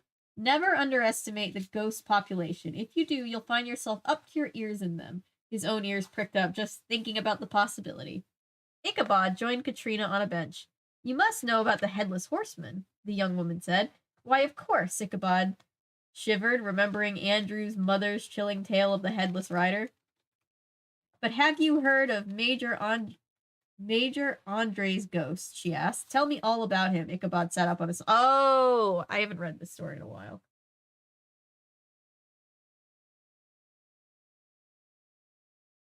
Name it something else now. So some people have rallied for calling for it being Indigenous Peoples Day to really celebrate and give back to that community, which I think is a good idea. Yeah, they're replacing Columbus Day with Indigenous Peoples Day, but it's like kind of still an unofficial thing. So people, are, at least here, still are like, "Oh, Columbus Day," and it's like, no, not Columbus.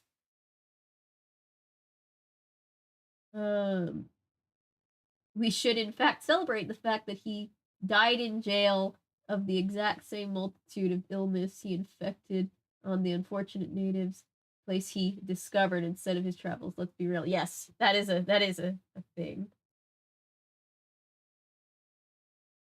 That's Canadian Thanksgiving.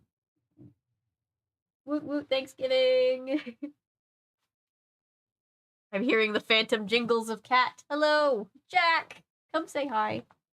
Kitty, kitty, kitty. Yes, Ellery is right. We should, in fact, celebrate that he died horribly in prison. That is the best part about the story of his life. Let me get a tissue before I start again.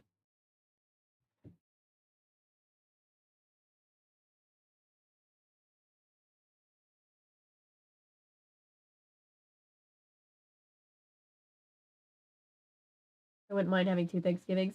Yeah, I mean, in the same vein as fuck Columbus, fuck the Pilgrims, who were also colonizers, but Thanksgiving, like modern Thanksgiving and food and all that, yes, I am very, very into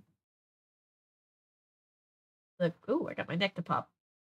The food. I make the green bean casserole. How about 2 Halloweens? Yes, yes, yes, yes, yes, yes. Um, Gloomsday, Couple Magical Voyage. Oh God.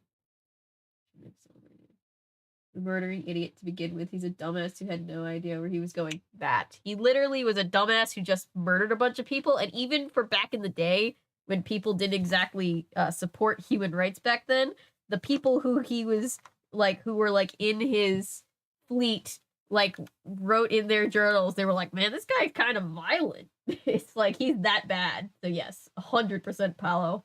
Fuck Christopher Columbus.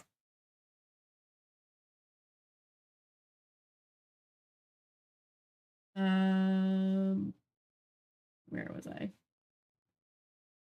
Okay.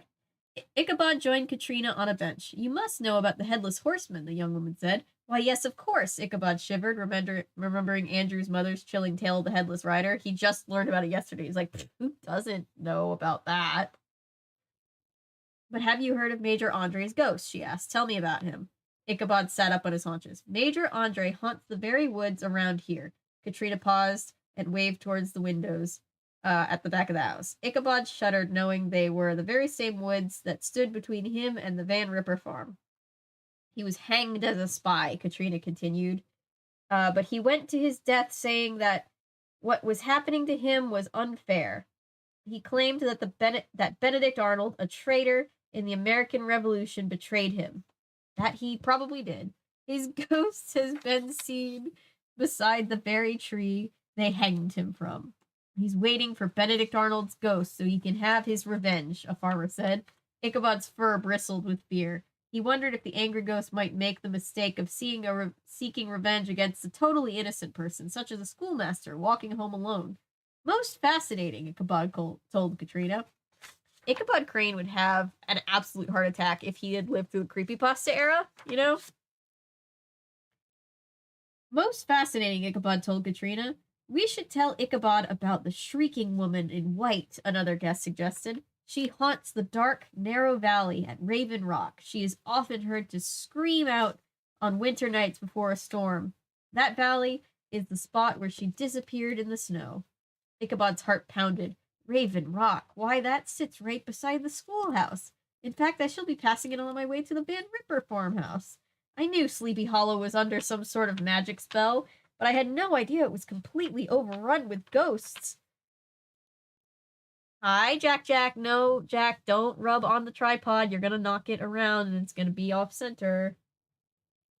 Hi, Jack Jack.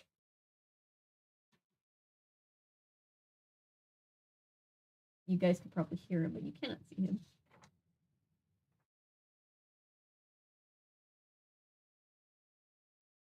The harvest element of Thanksgiving, I like the colonization romance. Yeah, I could do without. Yeah, the part of Thanksgiving where we're like, wow, we're thankful for you know, the harvest. It's harvest time. It's an important time for a lot of people, and we're thankful and family. That's all good. The fuck the colonists though. Hi, Jack.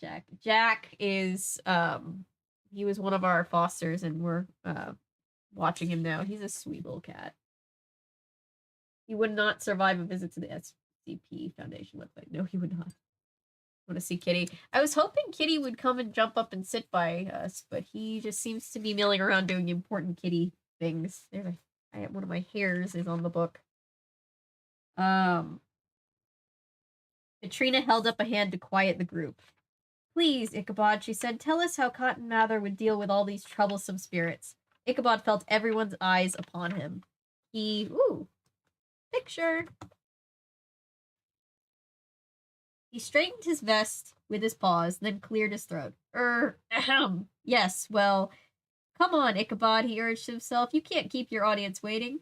Cotton Mather has had the most incredible meetings with spirits, Ichabod explained.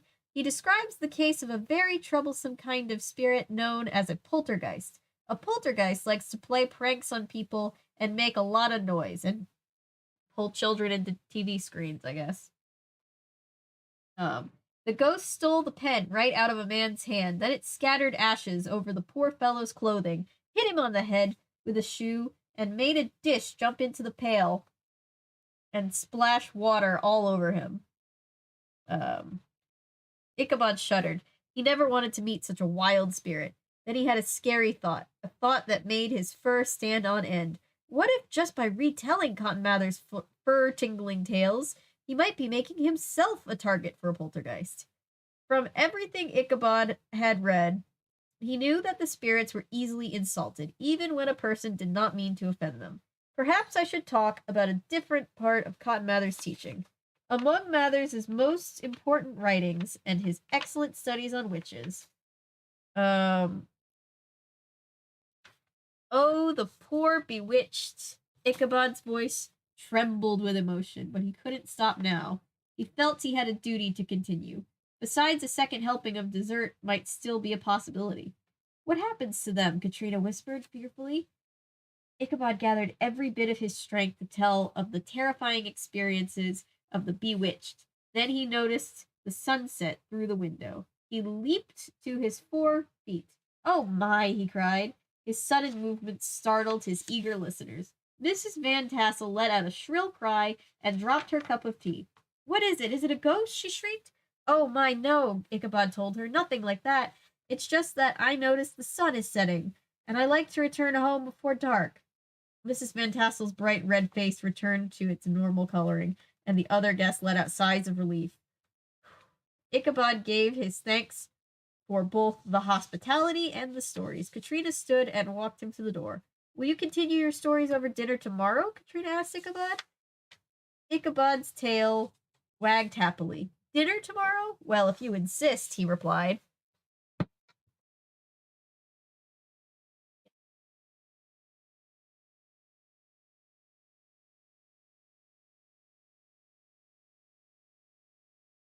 Why is Canadian earlier than American Thanksgiving? I'm not sure, honestly.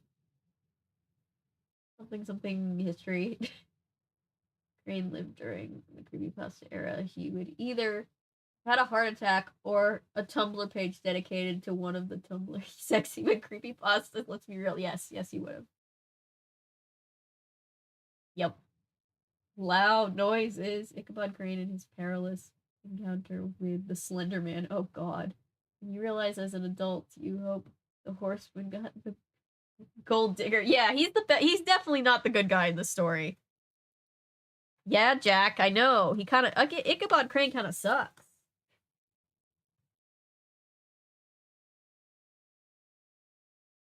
I'm feeling like my neck still has to pop. Sorry. Ichabod said goodbye to his kind hosts. Then he left the farmhouse and trotted along the lonely path towards home. Ah, a delightful meal and a return invitation, Ichabod smiled. I think that went rather well. Leaves rustled in the wind, making his fur stand straight up. What's that? Who's there? Major Andre? The shrieking woman in white? Oh dear, could it be the headless horseman himself? Ichabod whipped his head around, cocking his ears. He took a deep breath. It's only the wind, he told himself. He continued along the path. It's only the wind, he told himself. He continued along the path. At the sound of an owl hooting, Ichabod jumped into the air and twirled around. He looked all over for any ghosts that might be hiding nearby. I can't be caught out alone after dark, he realized. Well, they say that exercise is good for the legs, he said, and I've got 4 of them. Come along, Ichabod. He ran down the path, his bell ringing all the way. And now let's dash back to Oakdale. I am beginning to discover that the town is superstitious and also includes ghostly surprises. All right, let's take 2 seconds.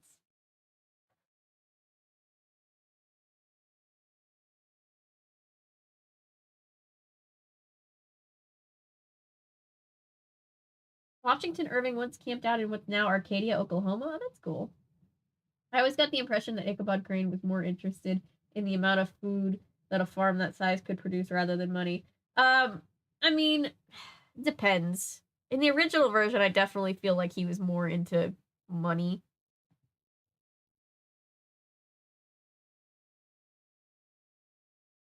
But then he's cool in versions like the Tim Burton Sleepy Hollow and the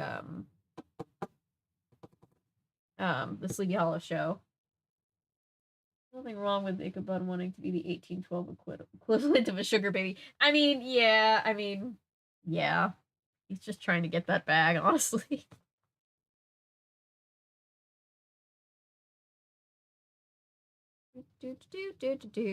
All right. We're making faster progress through this book than we made in the Nancy Drew book. And I think that was because that was the first book I read on stream and I struggled because I wasn't used to it yet.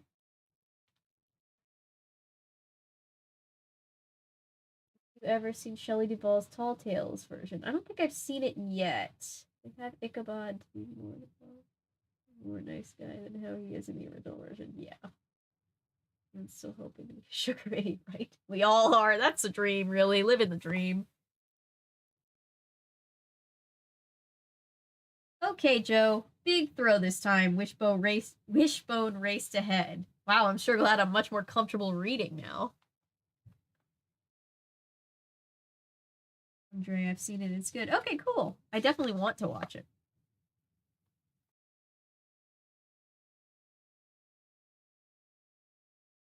Wishbone raced ahead, then spun around. He waited for his friend to throw him the ball, but to his surprise, Joe just bounced the blue ball up and down as they walked along the alley. Excuse me. I always feel kind of sad when the story shifts back to reality. My favorite part of the story is always the classic story too, but I love Wishbone. Does McDonald's in the U.S. have sweet and sour sauce? Yes. Yes, we do. Joe just bounced the blue ball up and down as they walked along the alley on their way home from Oakdale Sports and Games. What is it about this day, Wishbone? Joe asked. He let the shopping bag with the basketball in it dangle from one hand. He used the other hand to bounce the small blue ball. First, you weren't at basketball practice. Then I accidentally threw this ball into the front yard of that old Murphy place. Now I'm signed up for a scavenger hunt tonight. On Halloween, of all nights. He bounced the ball harder, sending it higher. Come on, Joe, I'm wide open. Wishbone ran a few yards ahead of the sidewalk. Still, Joe didn't toss him the ball. Okay, how about a little throw? Last year on Halloween, Joe went on, I sprained my ankle so badly that I couldn't play basketball for a month. The year before that, I had the chicken pox. Wishbone watched the ball go up and down, up and down, up and down. So I'm guessing a game of catch is out of the question at this moment, huh, Joe? This year, Joe continued walking ahead of Wishbone. A Halloween prankster was on the loose. This year, Joe continued walking ahead of Wishbone. A Halloween prankster was on the loose last week, causing trouble for everyone. So you've got kind of a problem with Halloween, Wishbone said. Now I get it. Joe caught the ball and shoved it into the pocket of his sweatshirt. I think I'm just gonna stay home tonight. Before anything else happens, he said. Whatever you want to do is fine with me, Wishbone told Joe. Then he ran right into Joe's legs as Joe came into a sudden stop. Hey, what's up? Where's the red light? Joe stood frozen on the pavement. Wishbone noticed the black cat walking across their path. Oh, will you look at the nerve of that furball? The dog complained. Oh no, Joe said. Can this day get any worse? In the words of Chandler Bing. Could it be any worse? Wishbone looked up at Joe in surprise. It's just a cat, Joe, Wishbone said. Let's go chase him. Wishbone let out a warning bark, and the cat scurried away. Come on, Joe, after him. Wishbone ran after the cat, but then he realized something was missing, or rather, someone. Wishbone turned around. Joe still stood in the corner of the sidewalk, shaking his head. Joe? Earth to Joe? Can you read me? Come in, Joe. Earth is calling. That's it, Joe said. A black cat just crossed my path. Now I know this day is jinxed. The bag with the basketball in it banged back and forth against his leg. I better not take any more chances. Wishbone said as he sat by the kitchen counter. All this talk of tricks and treats is making me hungry. Ellen poured some kibble into Wishbone's bowl, then she set it down in front of him. Why, thank you, Ellen. Don't mind if I do. Ellen put the dog food bag back into the cabinet. Then she washed her hands and carried a basket of biscuits over to the table. She sat down beside Joe to eat dinner. Are you sure you don't need help handing out treats tonight? Joe asked. Wishbone's ears pricked up. Treats? Ding, ding, ding, ding. Congratulations, Joe. You just said the secret word, Ellen. Tell him what he's won. I'd love to have your company, Joe, Ellen said with a smile, but I think I can handle it. Are you sure? Joe asked. There are going to be a lot of kids coming around. Joe, the scavenger hunt will be a lot of fun, Ellen told him. You'll be with your friends. Sam's counting on you. You should go. Joe leaned back into his chair and pushed his plate aside. Halloween has always been unlucky for me, he admitted. I can't imagine hating Halloween. I love Halloween. Wishbone trotted over to the table. He gazed up at Joe's uneaten dinner. Joe, if you're not going to finish that, we all wonder about our luck from time to time, Ellen said. Your father wondered about his every time his players started missing free throws, but he never gave up on them. He wanted them to play through it. Ellen gazed sympathetically. Oh, whoops. I'm trying to not make this so that nobody can see it. That's kind of the point of the top-down camera. Ellen gazed sympathetically at Joe. There's no way you can know what's going to happen tonight. Or on any other day. Nobody can. If you expect the worst, though, you might just find it. I'm pretty sure you'll have a lot of fun tonight. I guess so, Joe said. Wishbone put his paws on Joe's legs and looked up at his pal's face. Come on, buddy, he said, wagging his tail. We're going to have a great time, and don't worry, I'll keep all those black cats away from you. Joe patted Wishbone's head and smiled. I believe my work here is done, Wishbone said. He trotted back over to his bowl to finish his dinner. Wishbone's fur stood on end as he trotted alongside Joe. Somehow, this dusk seemed darker than usual. The houses they passed were lit only by flickering candles set inside grinning jack-o'-lanterns. Shadowy shapes whipped in and out, keeping Wishbone alert to every movement he noticed. Every tiny movement he noticed.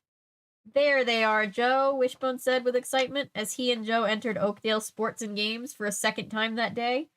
He spotted Samantha Kepler and David Barnes right away. They were Joe's best friends, right after Wishbone, of course. Sam was dressed as an explorer adventurer in khaki jungle outfit. His long blonde hair was under a pith helmet. David was dressed as a mad scientist. Why was I imagining Sam as a girl character? Gender neutral name. I forget the names of all the kids though. I can't remember which are which. David was dressed as a mad scientist. Oh, I said her. Her long. Okay, my brain just re-edited that live. Sorry. Catching up. I was right the first time.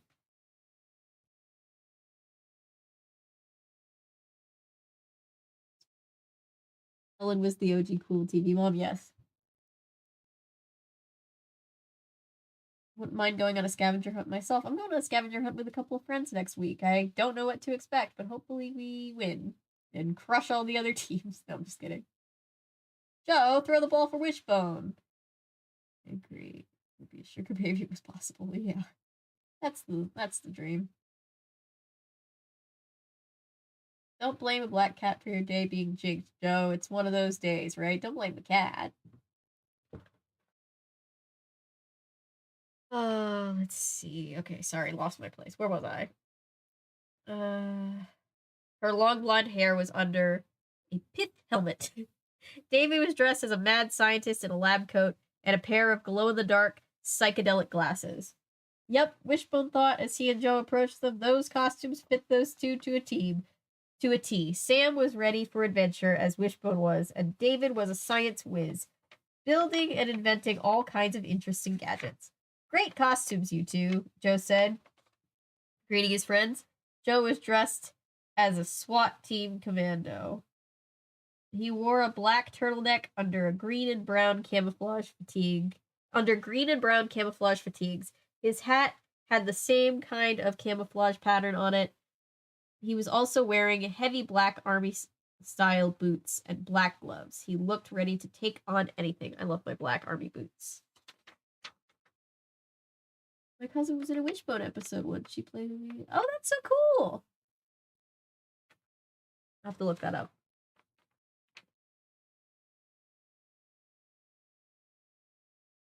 That's super cool. I want to be able to say I was.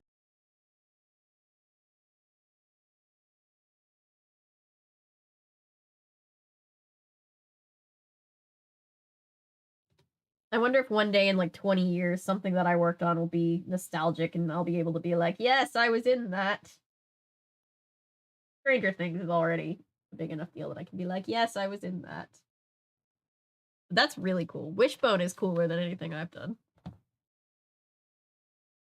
Hi, Joe. Hi, Wishbone, David replied. Glad you came, Joe, Sam said. Joe shrugged. He almost changed his mind 3 times, Wishbone said, as he sat down, but you didn't hear that from me. Sam knelt down and scratched Wishbone behind the ears. Hey, Wishbone, she said. Where's your costume? Wishbone raised his head and sat up perfectly straight. Huh? A dog wearing a silly costume? I don't think so. He would not like the Instagram dogs of today, would he? Nice costume, Talbot. Wishbone glanced up at the familiar voice. Uh-oh, he murmured. Demont. Demont Jones was also in the 8th grade at Sequoia Middle School. He and Joe were strong competitors on the basketball court. Sometimes it seemed that Demont took that rivalry off the court as well. He was wearing a black t-shirt, jeans, and a hat sitting low on his head. With Demont was his 9-year-old cousin, Jimmy. Jimmy was dressed all in silver with antenna on his head. Hey, Demont, Joe said. What are you supposed to be? Your worst nightmare, Demont replied. What a decom bully line to have.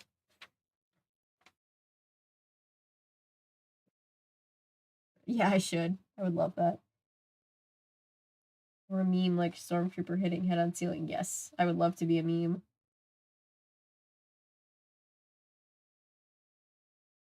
Yeah, the Wishbone movie. I just hope it gets made. That would be nice. He turned to Sam. Are you here to watch me win that gift certificate? Yeah, Jimmy piped up. We're going to win because I used to go on scavenger hunts all the time. Can it, Jimmy? Demont interrupted. You may be my cousin, but you're here only because my mom made me bring you. Ouch. Jimmy, what are you dressed as? Sam said, ignoring Demont. Potato, ready to be popped into the oven, Wishbone guessed. I'm an alien, Jimmy announced proudly, shaking his antenna. And not the kind from the movies. This is what they really look like. A friend of mine got abducted by them, and he said, oh my gosh, oh my goodness. Can we hear more about this part of the story? Wishbone spotted Melina and Marcus sliding down the fire pole. A moment later, Travis followed them. Then he walked to the front of the store and clapped his hands. Ladies and gentlemen, he announced, boys and ghouls, maidens and monsters, are you ready for the Oakdale Sports and Games first annual scavenger hunt?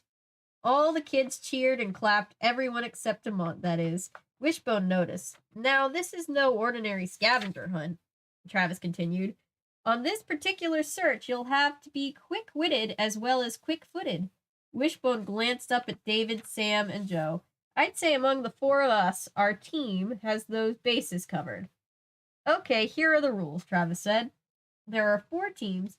Each team will receive one of those and one of those. Wishbone leaped into the air, trying to peek through the costumed crowd in front of him. What is it? I can't see. What of what? And what of what? What a time to be short, frustrated. I can relate, Wishbone.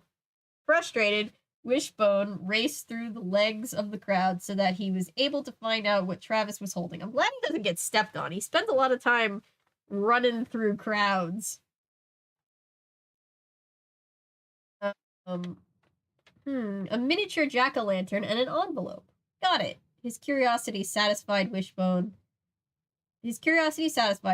trotted back to his friends. In each of these are clues that will lead you to the first challenge, Travis explained. Once there, you must solve a puzzle and move ahead.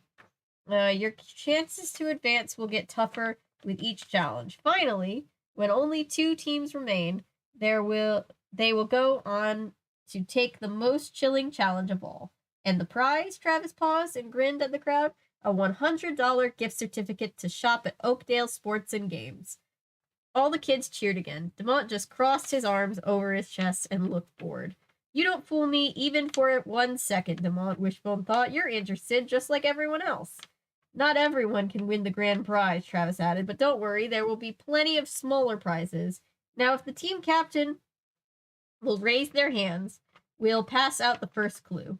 Sam raised her hand. So did Jimmy. Demont pushed Jimmy's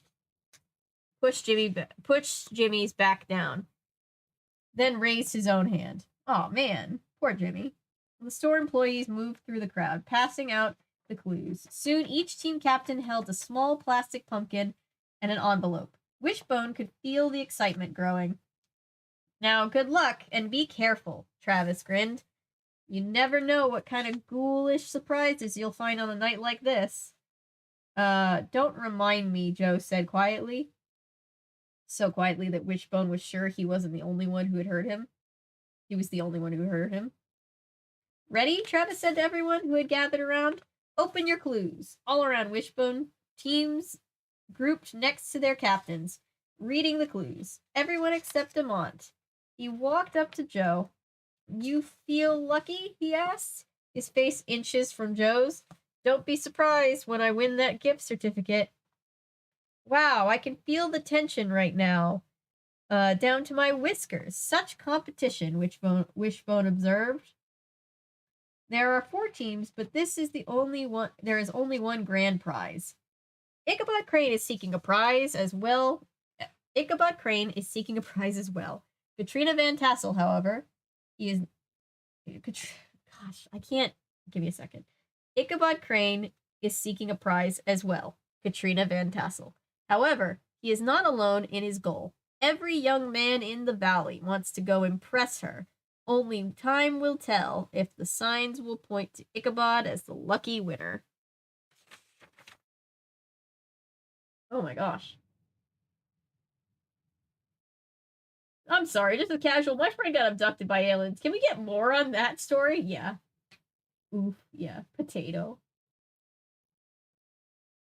Oh, the OG Wishbone. I believe like 5 or 6 dogs played Wishbone.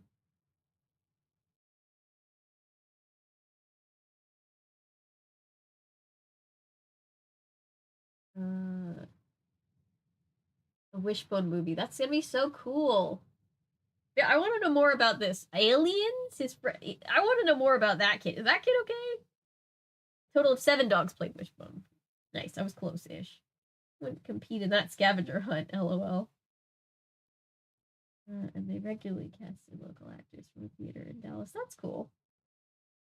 Hope we're stopping soon. I gotta go help with dinner. We'll be on for a little bit longer, but probably won't be on for that much longer. Hi, Chris.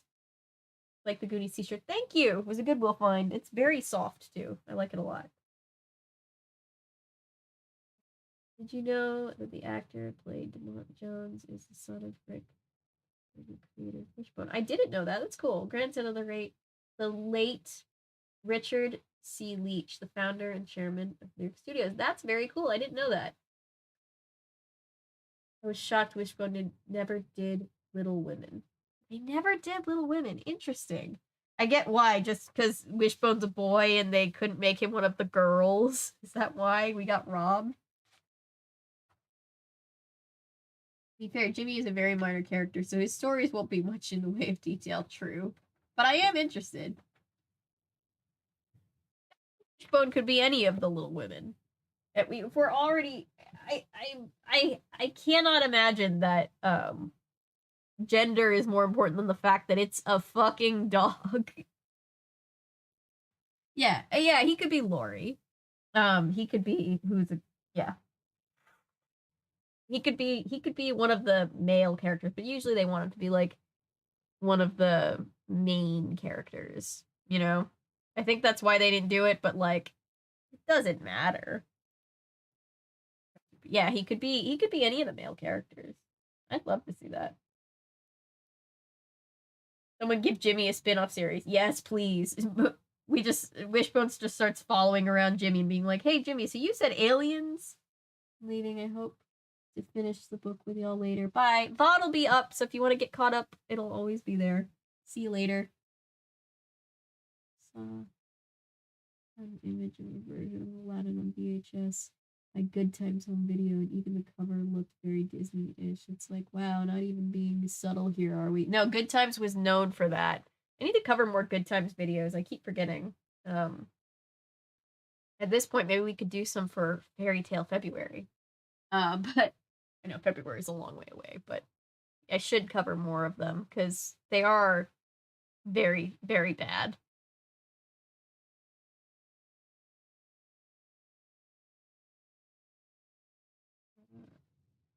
Good Times, yes.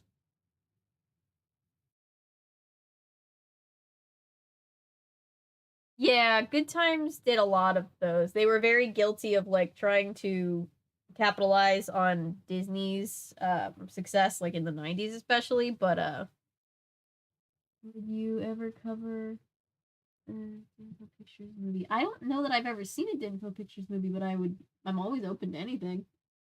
Gumby VHS. A good time. Actually, the Gumby movie, I think, could make a good episode. Cool. Oh, and the behind the scenes of the Prince and Pauper, they totally covered up that they used different dogs. So they just did it with editing. That's funny. Oh, a dingo. Yes. Sorry. I was confused for a second. Yes, I would be very open to that. Dingo pictures. Brr.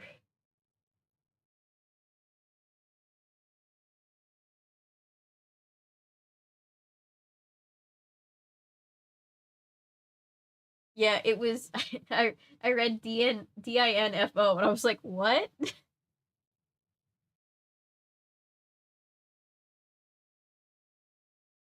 Diamonds, my god.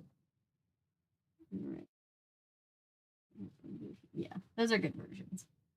What did you think about the newest version? Did you hate it or did you like it? I thought it was pretty good. Just really hated it though. Like it wasn't perfect by any means, but I thought it was pretty good. I love her too. I thought we had a great cast in it.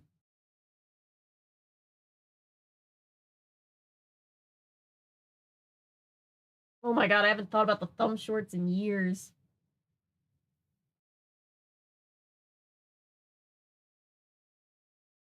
All right, we're back to the legend of Sleepy Hollow. Oh, we're about to meet Brom. I just saw the picture. Pages are in this book. Do something. 30. Okay. I'm gonna read until I can say we're close to or at it halfway-ish point. Like 230-ish pages.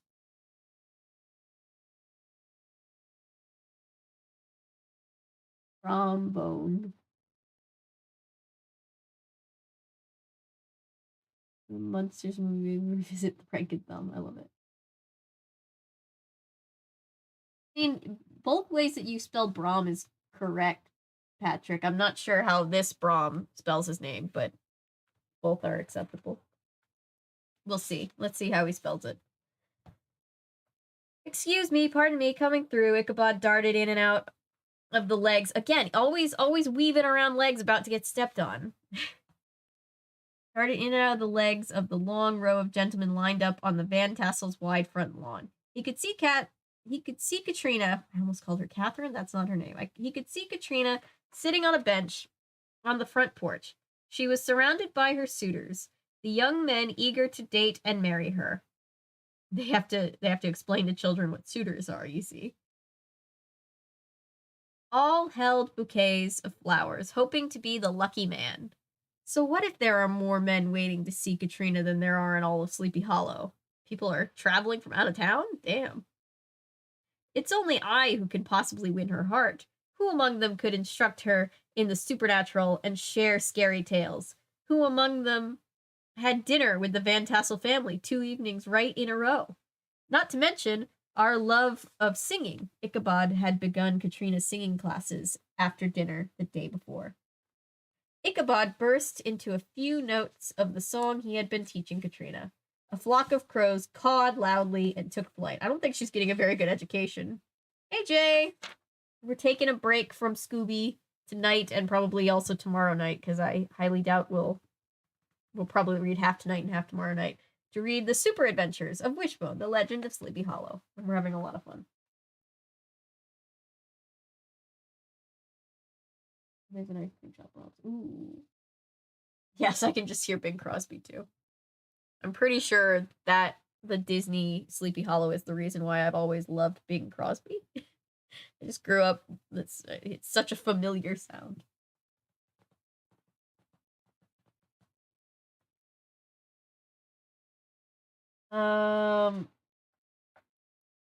Ichabod edged forward. Hey! One young man exclaimed. Go to the back of the line. I was here first. Ichabod pushed his hat up. Oh, I'm sorry, dear boy. Would you like me to tell Katrina that she cannot have her singing lesson today? She'll be most disappointed. I don't know why I started going into this, like, somewhat, colonial British accent. I don't know where that came from. The man looked down at Ichabod, although I do love when Wishbone does his voices. His eyes narrowing in suspicion. Singing lesson, he said. Singing lesson, Ichabod repeated firmly, and to make his point clear, he performed a couple of howling verses he was currently teaching Katrina. Birds flapped their wings and took off from the nearby elm tree. Poor birds. There they go again, Ichabod noticed. What is it with the birds around here? Well, okay, the young man said with some hesitation. He stood aside to allow Ichabod through.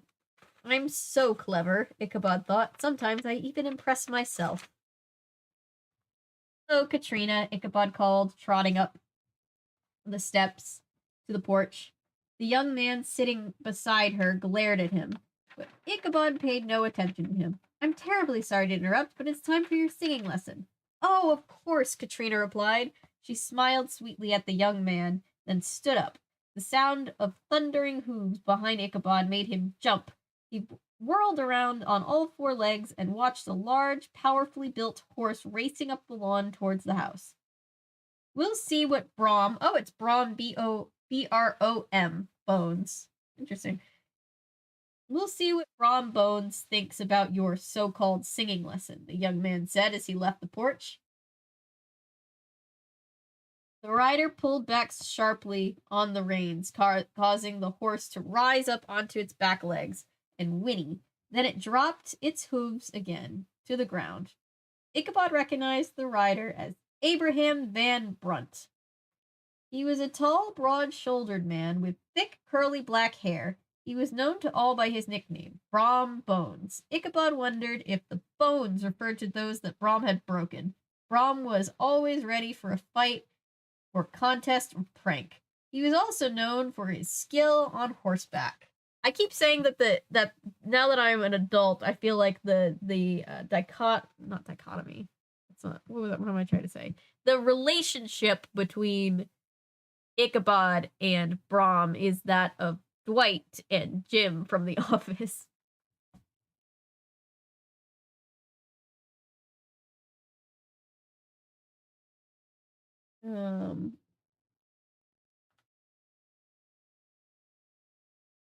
Birds run when I sing. You're a dog. I can't imagine your singing is particularly enjoyable.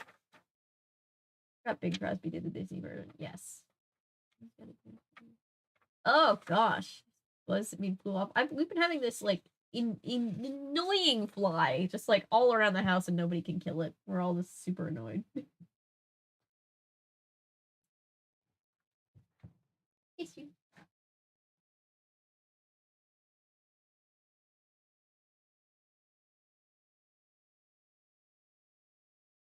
Only imagine that.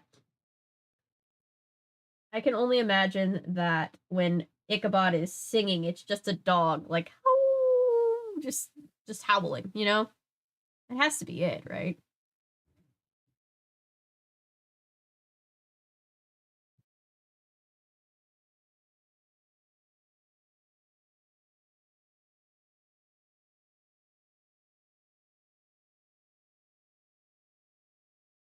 A regular party animal, Ichabod thought, but all brawn and no brains. I truly do not understand how a ruffian such as Brom can be admired, Ichabod thought. We are admired equally by the folks of Sleepy Hollow. Imagine that. Brom is kind of like a prototype for Gaston, you know? I'm pretty sure Dream Sounds has also pointed that out.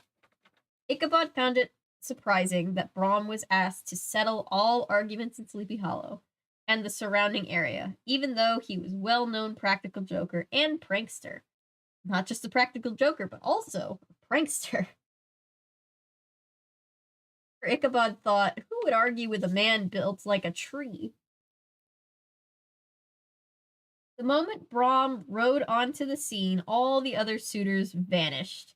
None of them wanted to compete with Brom for Katrina's attention, but Ichabod planted his paws firmly and stood his ground. I have so much more to offer Katrina. I am a man of learning, and I am liked by her parents. They love my stories of the supernatural. So does Katrina.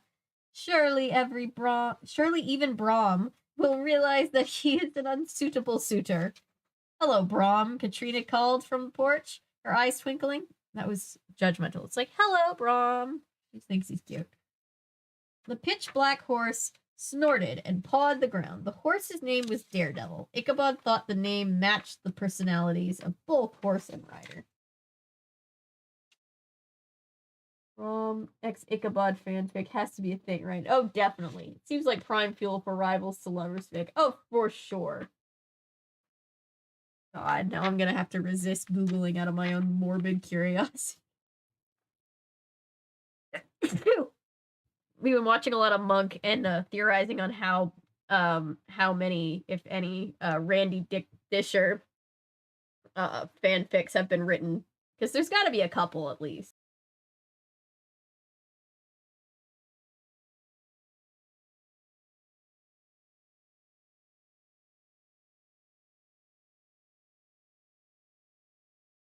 You're smart, Ichabod, but do you look like you could be on the front cover of a romance novel? Exactly. He's a dog. I know in this version he's just imagining himself, well, he's a dog, but he thinks that there's no difference between being a person, but like literally these are her options. Look. Buff boy with flowers or dog with hat.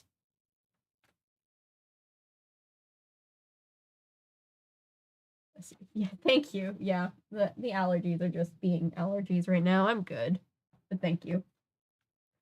Ichabod noticed the man carried a little clump of flowers. He also noticed a slight blush appear on Katrina's face as Brom approached the porch, leaned forward on his horse, and handed her the bouquet. Hello, Katrina, Brom said as he leaped down gracefully from Daredevil. I thought I might give you the honor of my company tonight. That's very sweet of you, Katrina replied. Maybe a moonlit ride later down by the river, Brom suggested, taking a step. Did he just say, I might give you the honor of my company tonight? Okay. Interesting way to put that, but all right. Taking maybe a moonlit ride later down by the river, Brom suggested, taking a step onto the porch. Ichabod leaped onto a tall oak barrel. He cleared his throat. Ahem, excuse me, he interrupted. Katrina and Brom both looked over at Ichabod. Katrina smiled, Brom frowned. Excuse me, Ichabod repeated, but I don't think that would be very wise. A broad grin spread across Brom's handsome face. Well, if it isn't Ichabod Crane, he said with sarcasm, that fucking dog that's teaching at the school. And tell me, why do you think it would be so unwise? He crossed his arms over his broad chest, awaiting the response. Ichabod sniffed. Oh, Katrina wouldn't be safe on such a night. Katrina has nothing to fear, Brom said. Not with me around to protect her. At that, Ichabod laughed. What a misguided, foolish gentleman. You protect Katrina? Ichabod responded. Only a man of knowledge, not one of pure physical strength, could protect her on this magical night. Why, look at the position of the moon. He pointed to the sky. Brom and Katrina glanced up and then looked back at Ichabod. Brom shook his head. And worst of all, Ichabod continued, amazed that he even had to point out such an obvious facts, you offer her a bouquet of foxglove, a gift bound to bring bad luck. Hearing this, Katrina let out a cry and dropped the flowers as if they had bitten her. But Brom started to protest, but Ichabod interrupted him. And after that unfortunate gift, you want to take her for a ride on a black horse? He shook his head so hard that his ears flapped. Now see here, Brom cried. A black horse? Ichabod repeated. Tonight? Why, it would seem as if you had no concern for her safety at all. Katrina stared open-mouthed at Brom, who shrugged. You are probably bringing her bad luck just by standing on her property, Ichabod said boldly. In other words, he added silently, vamoose, scram, make like a banana and split. Make like a tree and get out of here. Brom stood gazing at them, trying to decide what to do, so Ichabod decided for them all. Come along, Katrina, the love-bitten schoolmaster said. Let us begin your singing lesson, and we will try to find some charms and remedies to get rid of all the bad omens that this big brute may have already set in motion. Katrina nodded and hurried into the house. Ichabod gave Brom, Hi, mister. Hi, kitty kitty. Sorry, there's a cat. Hi, mister. Mister. Jack. Jack, please don't mess with anything that could be unplugged.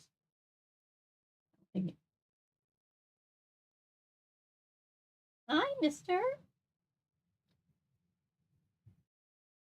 Okay, bye, mister.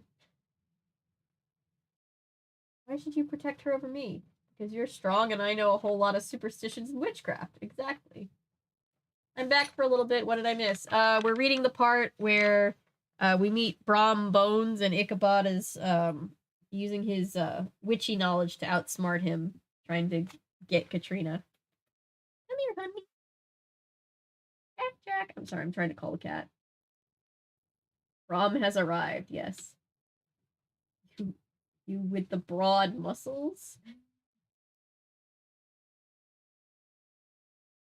His horse is indeed named Daredevil.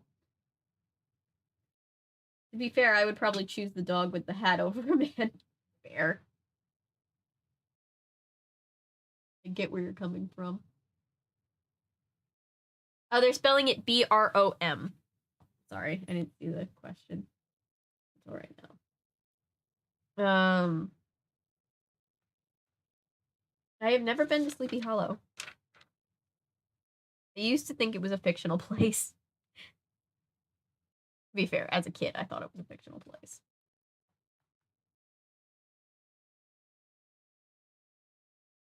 Katrina nodded and hurried into the house. Ichabod gave Brom one last glaring look of warning. For a moment, Brom stared at Ichabod, stunned by the conversation that had just taken place. Then he stormed away from the porch and got back up on Daredevil. With a furious yah, Brom galloped away. Ichabod watched the horse and rider race away into the darkness. The pitch-black horse disappeared quickly into the night. I just hope he took all of his bad luck with him, Ichabod thought. Although I'm taking quite a chance by being here after dark. Ichabod sang a few notes in preparation for Katrina's singing lesson. Once again, birds fluttered out of the trees. How many birds has this poor guy given a heart attack to? Has this guy given a heart attack to, those poor birds? Squawking and cawing. Perhaps Brom's ill-chosen flowers have upset the poor creatures. Well, I shall consult Cotton Mather on reversing the power of bad luck foxgloves bring. With one last glance into the night, Ichabod shivered, turned, and tail wagging, hurried to the Van Tassel farmhouse. Things are definitely looking up for Ichabod. Perhaps all of his good luck charms are working. We're still waiting to see what happens with Joe's luck.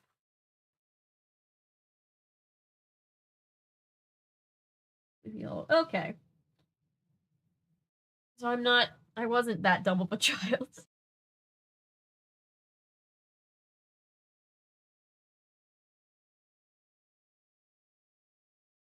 Knowing Sleepy Hollow is real makes me want to visit. Me too. Yep, he got schooled by a dog. A school teacher dog. I would love to spend Halloween in Salem. Yeah. I'd love to spend Halloween in Halloween Town, but that's beside the point.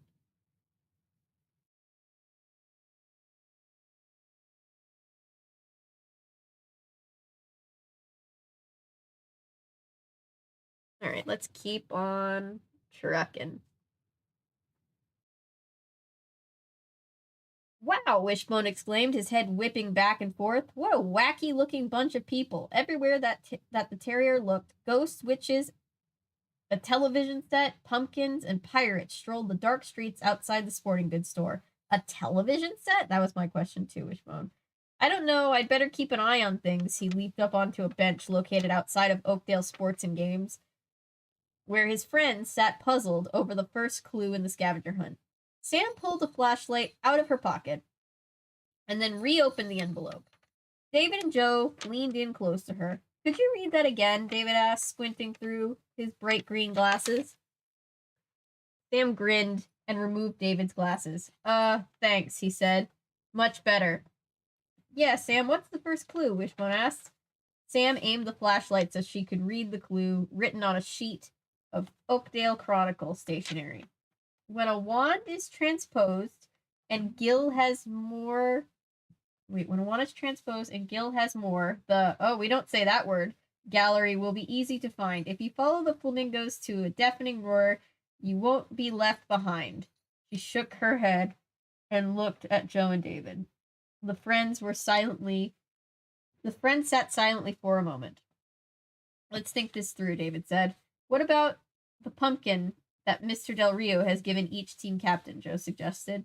Sam handed Joe the pumpkin. When he opened it, a puzzled expression crossed his face. He held it out for the others to see what was inside. 3 corks, he said. David leaned over Sam's shoulder to read the clue again. What does transposed mean? He asked. It's when two things switch places, Sam explained. A monster with a gooey, gaping wound headed towards them. Whoa, Wishbone exclaimed. I hope that's only a mask. I sure hope so, Wishbone.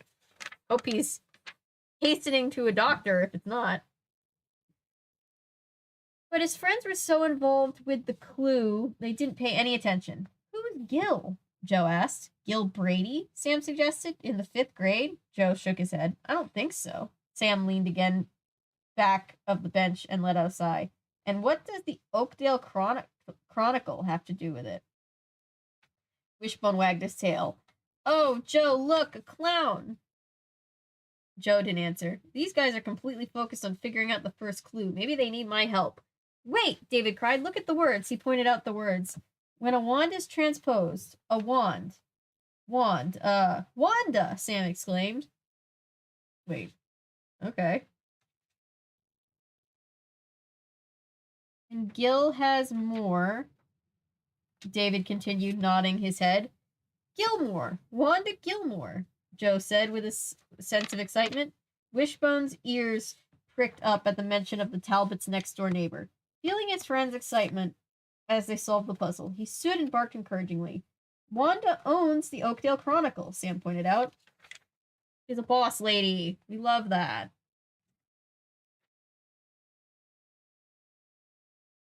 Flamingos, all 3 said together. Let's go, Sam announced. Wait.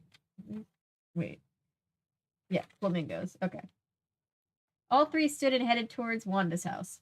Wishbone ran after them. Hey, not without me, he barked. Wishbone and his friends quickly made their way through the dark Oakdale streets. Everywhere Wishbone looked, strange new sights popped into view. People dressed as skeletons and bats and princesses and trolls, but he was even more surprised. Trolls, like online trolls, or like trolls that live under bridges.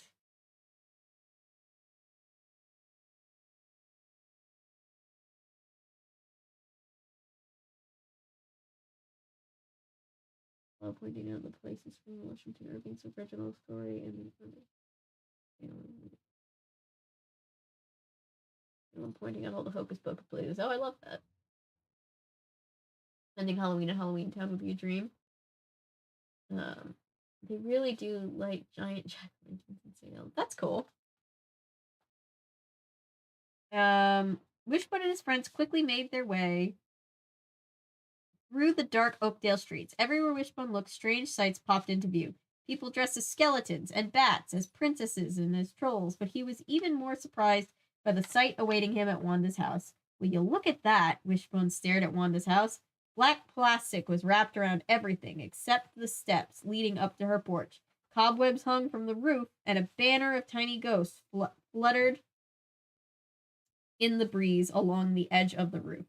Wanda herself sat behind a table on the porch with a group of children waiting in line in front of the table. She was dressed in a, we don't say that word, outfit with a long dangling earrings and towering silver turban on her head. Oh no. Oh, I don't know how I feel about this. Welcome to the house of Wanda, she said to a girl dressed as a giant pumpkin. Well, Wanda will be Wanda, Wishbone thought as he watched her go into her fortune-telling routine. What kind of accent is that? Whatever it is, it sounds nice and mysterious. Oh, no.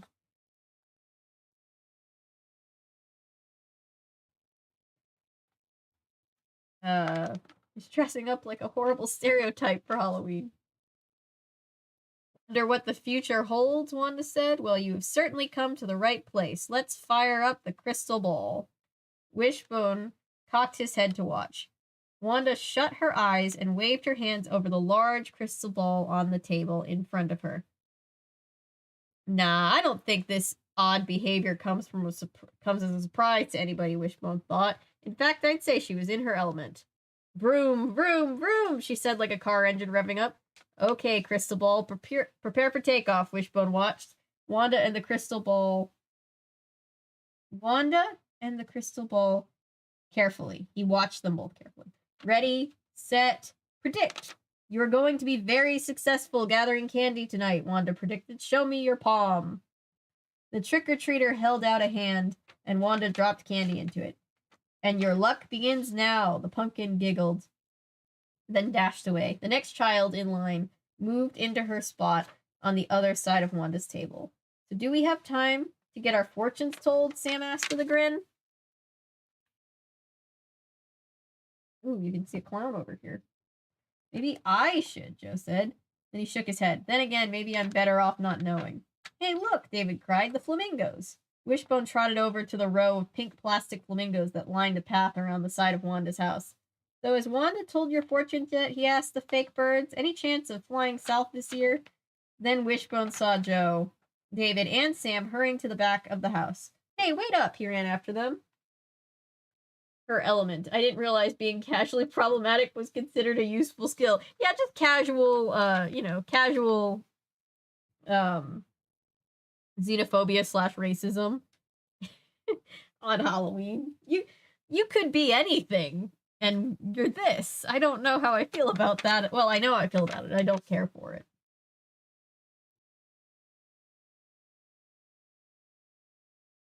Lamont Jones pushed up.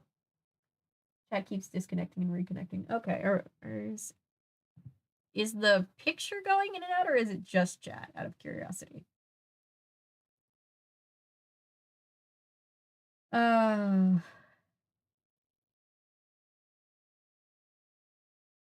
Illustrated Wishbone. Yes, I love Illustrated Wishbone. It's an older book, but yeah, nowadays. Yeah, they didn't. Book is from 1998 or 1958. I know. Even nowadays, there are people that don't realize that that kind of thing is offensive. I didn't fully know. Like, obviously, I knew that we don't say this word that starts with G, but I didn't fully know, like, how offensive the whole fortune teller aesthetic can be. Until, when was it? What was that video? Oh, I ended up doing an off-screen deep dive when I did the I Love Lucy video. Because I was like, why is this the stereotype? This feels like it's offensive to somebody, and it is. I didn't know it was a slur until like this year or last, because my mom, they don't want me to say shit like that. Yeah, I probably learned it was a slur, I'd say 2 or 3 years ago. But it took me longer to realize like how the whole stereotype is, why it's so deeply offensive. But like, not to be fair, because like it's not okay to use that word, but like there are a lot of people, especially when this book was written, that didn't know. Like I don't think people oftentimes mean harm, but some people do. So those people don't get off the hook, because if you're told that it's wrong and then you still do it, then you mean harm, you know? Video buffers a bit, but the main thing is the chat disconnecting. Okay. Yeah. Strange. Hopefully that will sort itself out. But yeah, I get that it back in 1998 they weren't really having that conversation, but still makes me very uncomfortable, you know?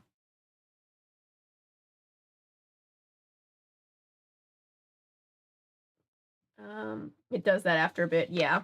That's just stream. That's just stream being stream. Yeah, so casually problematic costume aside, let's see where they find the thing. Lamont Jones pushed aside the bushes and stepped into the shadows of one of the large trees lining Wanda's yard. He watched Sam, David, Joe, and Wishbone go around the side of Wanda's house. Brilliant plan, DeMont congratulated himself. Following Sam's group, now we'll see who's going to win the gift certificate. He pushed his hat back on his head. This is going to be easier than I thought, he murmured. Let them figure out the riddles. All I want is the big prize. Jimmy crawled out from behind the bush where he'd been hiding. He headed towards the porch where Wanda was sitting. What are you doing? DeMont demanded. I want to have my fortune told. I want to find out if I'm going to get an A on my report.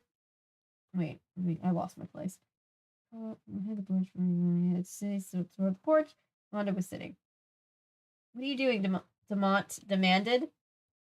I want to have my fortune told. I want to find out if I'm going to get an A on my report, and if we're going to win the scavenger hunt, and if I'll ever go to the moon. And Jimmy, DeMont cut off. Poor Jimmy. Jimmy deserves better. DeMont cut off his cousin's next words.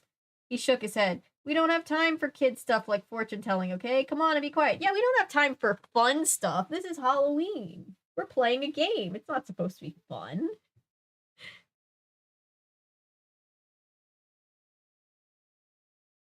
Yeah, Firefox is definitely having its moment like it usually does, so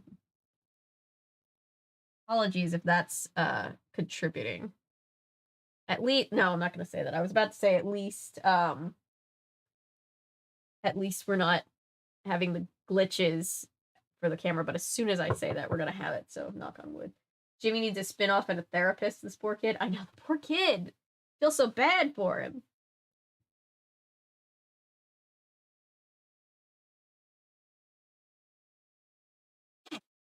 Okay. Sorry.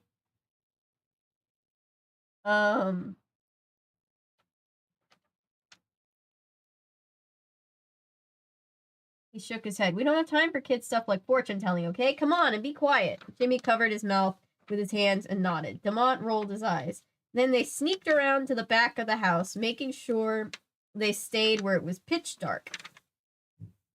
We don't want Talbot and his pals to know we're on their tail. After all, DeMont thought, they need to figure out each clue for us first. You couldn't try? Like, it sounds like it would be fun to figure out the clues. Like, you're not going to try to figure it out? Nightbot's checking in. It's like, hey, just making sure everybody's good. Nightbot, I picture just casually like walking in with a baseball bat, just like, hey, everybody good? Okay, bye. Don't have to kick anybody out. All right, great. And then just leaves. Pretty much everyone should have a therapist in healthcare. But that's a whole other conversation. Oh, I agree with you, dude. And it is a whole conversation.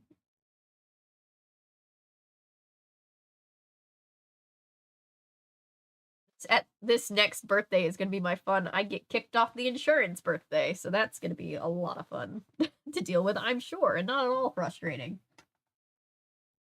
When Wishbone caught up with his friends, Joe, David, and Sam stood staring at the entrance to Wanda's back door. Like the front of the house, everything was draped in black plastic and cobwebs. The only light... hang on. Sorry. My nose is so...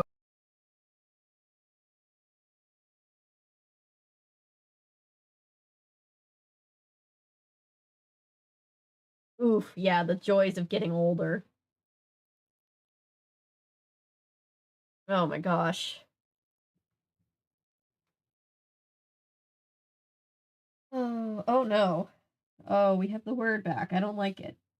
The only light came from the two grinning jack-o'-lanterns. Eerie shadows danced in the dim surroundings. I'm detecting a definite decorating pattern here, Wishbone commented. Nope, we don't say that, gallery, Sam read from a sign hanging over the entrance. We were right, this is the place. She and David stepped toward the door. When Joe didn't follow them, Sam turned around. Come on, Joe. I'll just wait outside, he said, handing the pumpkin with the corks in it to David. Wishbone sat beside Joe. Me too, I've been in Wanda's house before. You're not so scared, are you? Sam asked Joe. It's okay, Joe, David said reassuringly. You don't have to come. Sam shook her head. No, she insisted. We do this together. We're a team. Like, dude, don't be a little bitch. No, just kidding.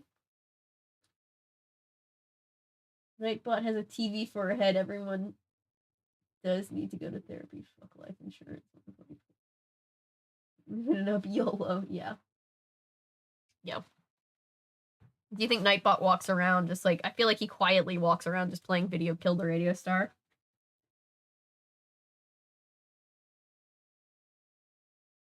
It would just bring you bad luck, Joe replied. Come on, Sam grabbed Joe's arm and pulled him into the gallery. You too, Wishbone, she called over her shoulder. Wishbone glanced around, then trotted after his friends. Well, okay, but if Wanda shows up... This was all your idea, right? She's not always thrilled to see me in her house. Cool, David exclaimed. As soon as they entered. Why does that make it sound like he breaks and enters all the time? It's an old carnival shooting gallery game. Let me see. Wishbone ran forward a few feet away from the table with a rifle and stood on a stage with a painted outdoor backdrop complete with trees, rocks, a stream, and bright blue sky. Sam stepped forward and pushed a large red button on the side of the game. Carnival music started to play, and the animal cutouts began to move in front of the painted scenery. Hang on, sorry. Look at the fox chasing the rabbit, Joe said. Check out the tiger, Sam exclaimed, and the bear. Oh my. Sorry, couldn't help it. I always get here late. Hi, Meg. Glad to see you, though. We're glad to see you whenever you show up. We are reading The Super Adventures of Wishbone, The Legend of Sleepy Hollow. I don't know why I need to keep checking to say it exactly right, but yeah, that's what we're reading. We're going to be reading it tonight and tomorrow night. Sent in by Patrick. Thank you, Patrick. This book is just fully period accurate, problematic language. Only the period in question is the late 90s, and I hate that for us. Oh, yeah. Yep.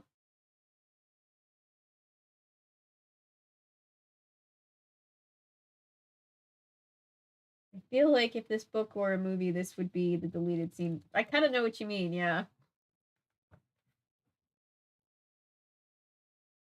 Done without this whole scene, you know? Playlist to make myself easy. So I've had this idea, and I don't think anybody like really I don't know if anybody, like, finds this interesting or funny or whatever other than me, but so, like, you know how I have my master list of all the videos? So, like, right now there's 207 videos, there. I want to make a duplicate of that playlist, so that we still have the regular just, like, master list, just, like, with all the videos so you can access them in order. But then I wanna duplicate that playlist and find a bunch of, because there's a bunch of old commercials uploaded here, and I was like, it'd be kind of funny if, like, I made that playlist with, like, the commercials in between and, like, the TV bumper, so it's like you're watching it on, like, an actual TV station. I was like, I don't know. I feel like if I found that, that would be kind of funny to me, but probably nobody would actually watch it. But for my own benefit, I would like knowing that it was there. Wild beasts in Wanda's house? Wishbone leaped up to get a better view of the game. Oh, they're made out of metal. Right, I knew that. Oh, it's bad when the modern language section is more problematic language than the part set in 1812. Oh, yeah. Do it up, banger. Okay. Yeah, I don't know if anybody would actually sit there and watch, but I do think it would be kind of, I would find it fun if I stumbled across it on somebody's channel.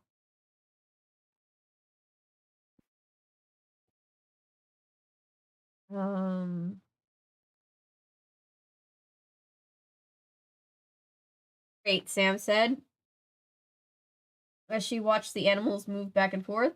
Hey, look, Joe said, pointing to the side of the machine. Wishbone glanced up. Yeah, a big plastic tube with little pumpkins in it. And this is important because all 4 of the pumpkins are still there, Sam said. That means we're the first team here. So we're the first team to get the second clue. That means we're ahead of DeMont, Wishbone realized.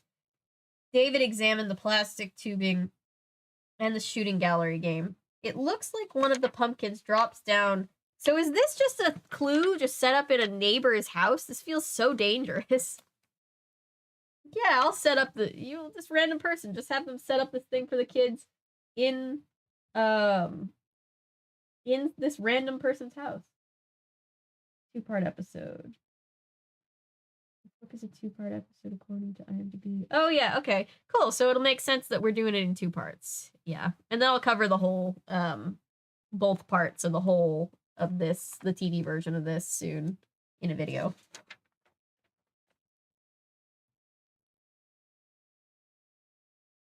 It looks like one of the pumpkins drops down when you hit the right target. That's what the corks are for, Joe finished. Wait, Joe fished them out of his pocket. He studied the animals popping in and out of the scenery. But how do we know which is the right target to aim for? We have only 3 shots. The answer must be in the clue. Sam pulled at the clue from her pocket as David and Joe gathered around her. If you follow the flamingos to a deafening roar, you won't be left behind, she read. We follow the flamingos, but where do we shoot? David wondered. It's the lion. Deafening roar, Joe repeated. Gazed at the animals moving back and forth in and out of the bushes and rocks. He pointed to the tin cutout. Try the tiger. Sam picked up the rifle and stepped to the machine. Joe handed her a cork and she loaded the gun. Then, steadying it against her shoulder, she took careful aim. Clink! And it's a hit on the very first shot, Wishbone announced, as the tin tiger dropped down. Great, Sam, Joe cheered. Sam blushed as she smiled. It was a lucky shot, she said. Guys? David said. It wasn't so lucky. Nothing happened. No pumpkin dropped. They all stared at the game. I don't get it, Sam said, her brow wrinkling in confusion. It must have been the wrong target. Joe realized. He tugged the brim of his hat, staring at the animals. So which is it? David peered at the shooting gallery game. Wait, look, he cried over in the corner. A lion. Lions roar too, Joe said. Yes, they do, just like tigers. And that has to be the right target. Got it. Sam loaded the gun again, aimed and squeezed the trigger. Ooh, tough break, Wishbone said. Miss, Joe said, and you've got only 1 more shot. I know. Sam took the remaining cork from Joe. Careful, Sam, David said. You have to time it just right. You've got to get it before it slides behind the rock. Sam nodded. Backseat gaming. Then she took a deep breath and aimed the gun 1 more time. All eyes were glued to the stage, watching the animals moving in and out of the scenery. The only sound was the cheerful carnival music. Do, do, do. I hate carnival music. David, Joe, and Wishbone all held their breath, waiting for Sam to shoot. She squeezed the trigger. Clink! Ding, ding, ding! You did it! Joe cried, as the little pumpkin dropped down in the plastic tube. Wishbone leaped to his feet and twirled in the air. Great shot, Sam! He cheered, his tail wagging. I never doubted you for a minute. Nice shooting, a voice sneered from the doorway. Demont, Wishbone groaned. Demont and Jimmy stepped into the gallery. Thanks for solving the ride for me. Thanks for solving the riddle for me. It's not a ride, Demont said. David, Joe, and Sam filed out, Wishbone leading the way. Cheating takes the fun out of the game, Demont, Sam said. Yeah, well, I'll have plenty of fun with that gift certificate.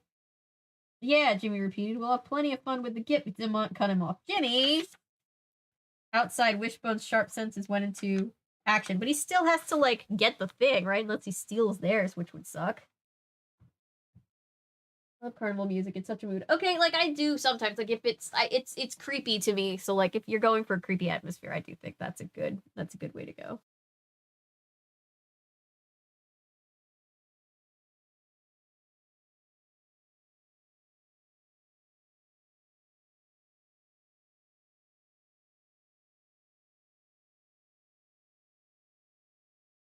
Oop, sorry, I was on mute. I both missed live and okay, cool. Also, why am I picturing like a 9 or 10-year-old version of Joe Hardy whenever they mention Joe? I know, right? I know it's not Joe Hardy, but that's what my brain is picturing. Yeah, I get that. He fired, he missed, he fired, he missed again and again, and all the while there was that wolf just staring at me. I love how at first when that meme was going around, I didn't quite put it together that it was because it was I saw it with people making the like memes of the memes of the memes. So I didn't at first realize that it was a Nancy Drew thing, and then it made me happy.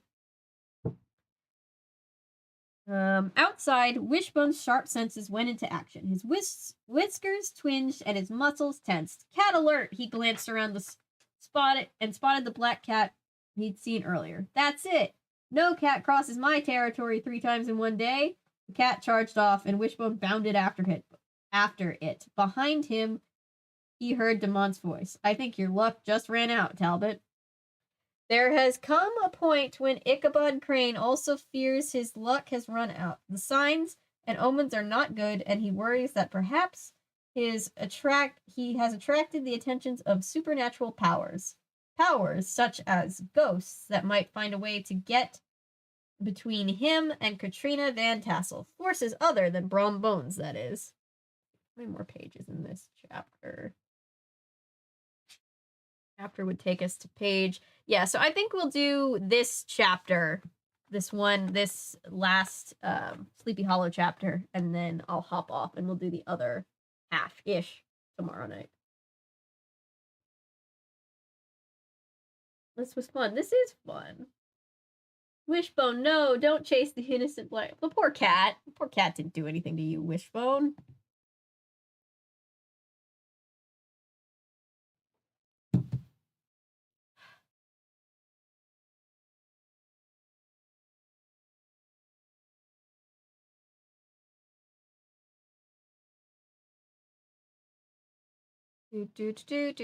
Trying to make sure Firefox is Firefoxing. Getting distracted, I can smell someone made Frenchie. Ooh, one of my neighbors was like barbecuing, and it was like I was like, damn, smells good. Really, Firefox?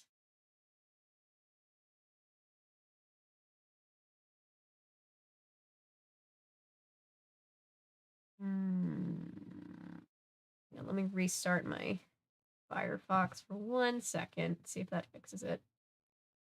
Oh, hey, look at that. It's us.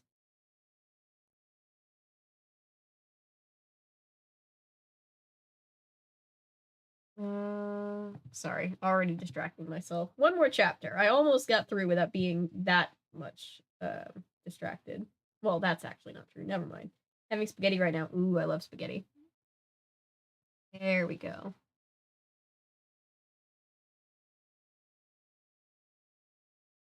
spaghetti is good. This is upside down. Okay, hang on.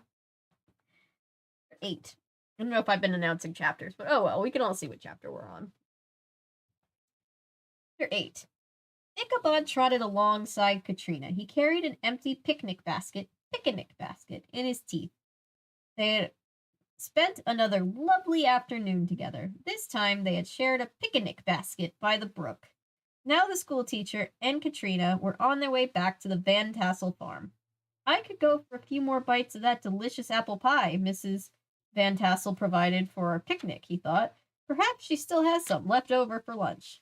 Why, look, Katrina said, I believe that's Brom Bones on Daredevil.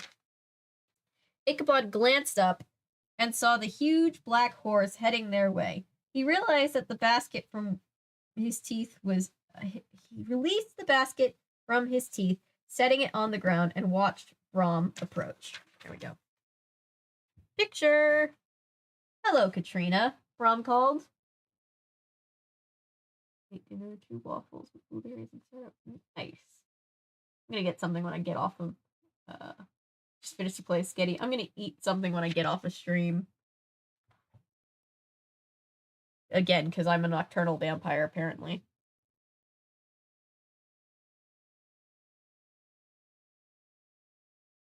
Cute. No, I was right the first time. Hang on.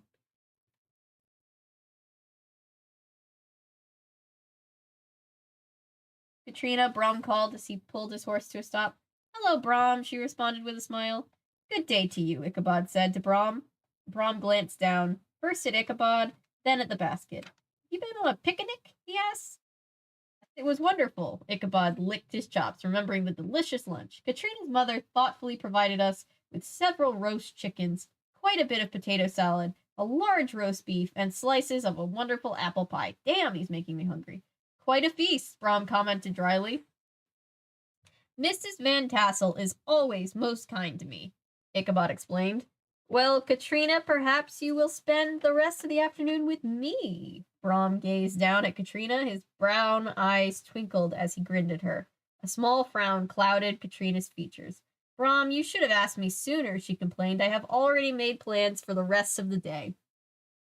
Ichabod stood tall on all 4 legs and faced Brom directly. Imagine getting outplayed by a dog.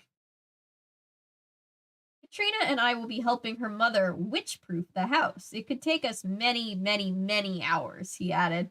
So you see, Katrina will be unable to spend any time with you at all today. But Brom sputtered. Jesus Christ.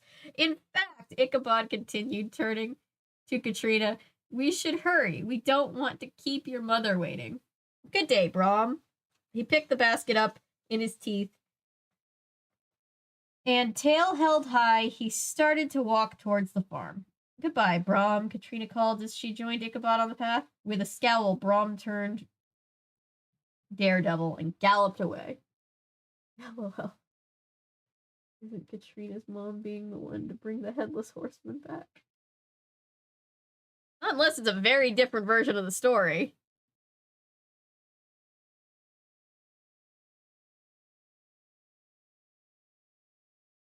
Several times later that afternoon, Ichabod noticed Brom riding past the Van Tassel's farm. Why, it's almost as if he's waiting for me to leave so he can come to court Katrina. But since Mrs. Van Tassel had invited Ichabod to stay for dinner, his visit with Katrina lasted well into the evening. You see, there are so many influences and powers in the world, Ichabod told Katrina. They sat side by side on the long bench in front of the fire after dinner. You can tell exactly when my medicine starts wearing off. Just look at Katrina, studying Cotton Mather's book with delight, Ichabod thought, his tail wagging with pleasure. Brom Bones could never have lent her such a book, nor could he have entertained her with such stories. So the witch cast a spell over the entire town? Katrina asked, her eyes wide with surprise. What? Oh, yes, she most certainly did. In fact, the spell was never broken until suddenly Ichabod's words were cut off by a loud banging on the front door of the farmhouse. It swung open, letting a huge gust of cool autumn air and a flurry of dead leaves. Brom Bones and his friends, Hans and Dieter von Schwesterkrank, sorry, rushed in. Katrina stood up, and Ichabod scrambled to his 4 feet. Oh yeah, I just remembered that he's a dog again. There it goes. There it is. You're doing it. Thank you, Paulo. Thank you, Paulo. If I remember correctly, isn't even mentioned in the TV episode of this Wishbone. Ah, poor thing. She got demoted. I don't know if the show or the book came first. Mr. Crane, Hans said with a glance at Brom Bones, you must come quickly. There has been a frightful event at the schoolhouse. Frightful, Dieter repeated. Indeed? Ichabod said. Yes, Ichabod, Brom said. We need someone of your intelligence to handle this. Well, at last the young man has come to understand the importance of my knowledge. Oh, poor child. Poor fur child. What has happened? Ichabod asked. The men exchanged looks again. You must come see this mysterious event with your own eyes, Hans said. Brom nodded. It is too unusual to describe in words. Unusual, Peter repeated. But, I mean, I thought, Ichabod protested. Don't worry, Ichabod, Brom told the schoolmaster. I'll stay here and keep Katrina company. I'm sure the situation can wait until morning, Ichabod said. Maybe you should go, Katrina said. I know that you're the only man qualified to examine the unusual scene. Well, perhaps you're right, Katrina, Ichabod said, picking up his 3-cornered hat. All right, I'll go. I have to say that I prefer the version of Katrina that's a total bitch to the one that's really ditzy. Just remember that Katrina is only 18 and being courted by a dog. This is wrong on so many levels. Yeah, so back in those days, 18 was not even the youngest that you would get married. That was just very normalized back then. It was a different time for sure. Probably trying to avoid the implications of a woman romancing a dog. That was pre-B movie era after all.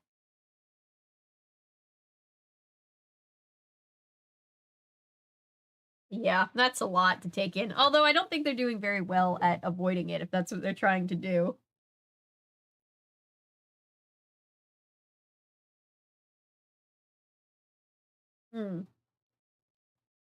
Oh god, the bee movie. Oh god, that lady definitely had sex with that bee. I don't want to think about that.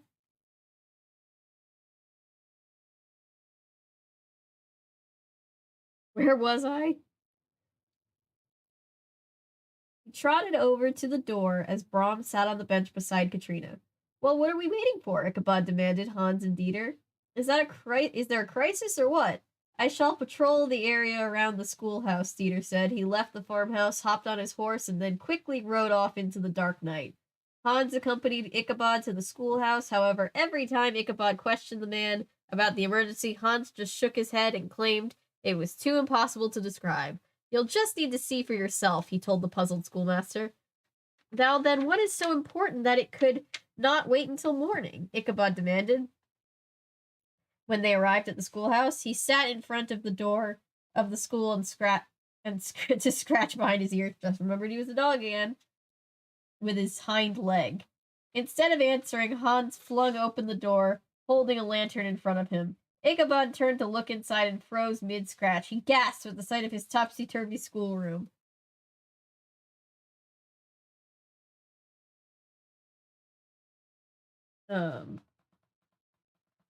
Another school bus teaching science with magic. TV series Sleepy Hollow. It's weird on so many levels. I did like the TV series Sleepy Hollow. It's B-movie flashback. My god. Oh god. One of these days I'll do a video. But it's not today, and it's probably not tomorrow.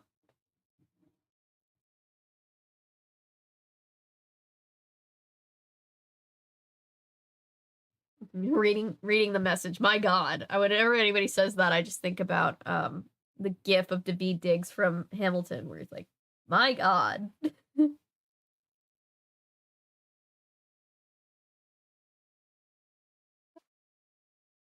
The children's desks and benches were stacked up on top of one another, up to the ceiling.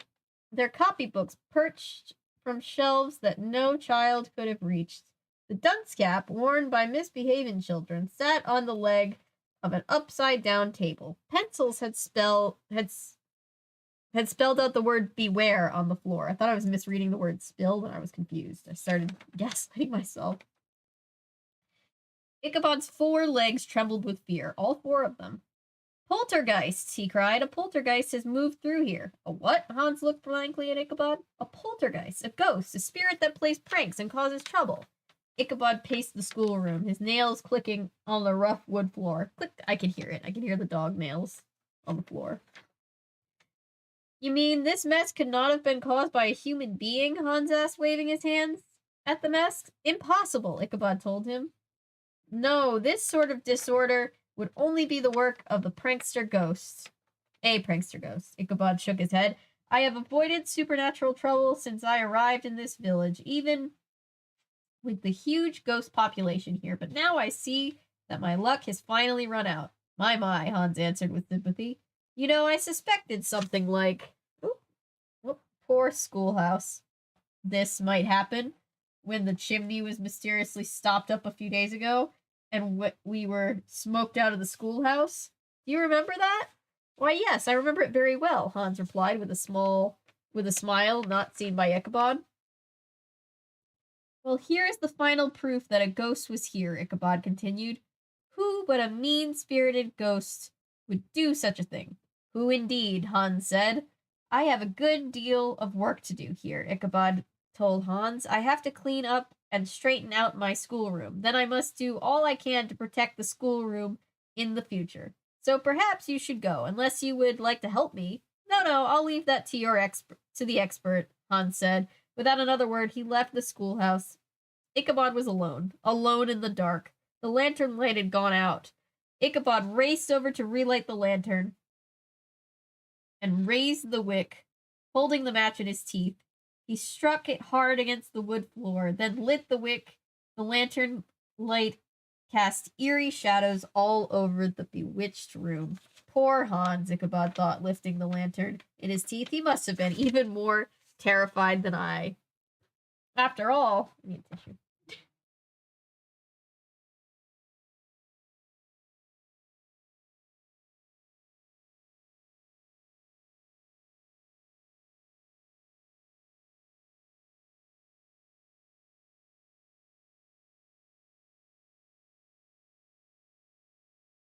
Unscap, I don't remember Wishbone being quite this problematic, TBH. I know, right? What the fuck was up with those? Those were super awful. Right. Even has lost Gemini. Oh, God! Yes, I think of that too. Oh, God! That's my favorite scene in the whole thing.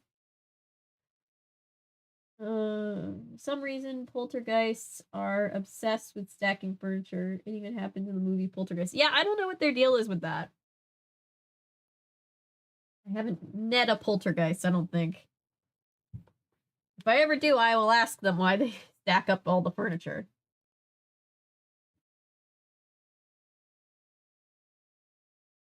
And then please ask it, pretty please, not to suck me into the TV, but you know. Having issues watching this episode of The Child just from the second embarrassment. Oh no. Yeah, I'm interested to see the episode now.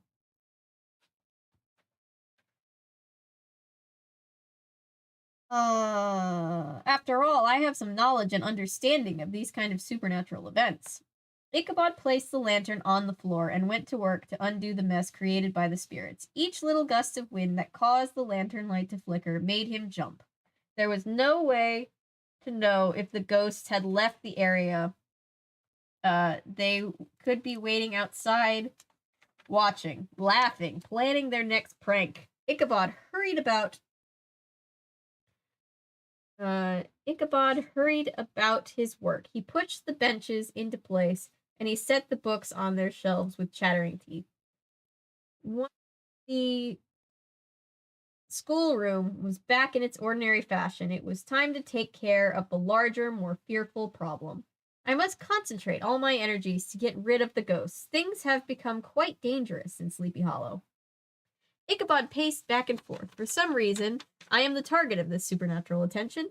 Maybe the spirits are bored and are looking for a challenge. They know that I have the knowledge that can defeat them. Oh dear, oh dear, oh dear, how will I rid myself of this haunting? I shall have to check my books. I am sure Cotton Mather will have much to say on this subject. Ichabod nosed through the papers he found scattered on the floor.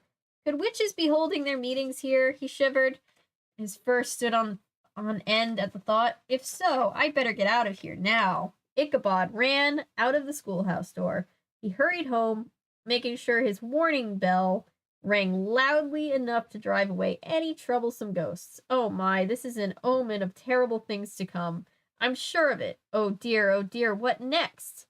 With Demont hot on their trail, Sam, Joe, and David are wondering what is waiting next for them, too. And what tricks might Demont have up his sleeve? Uh-oh, I just got disconnected from the thing.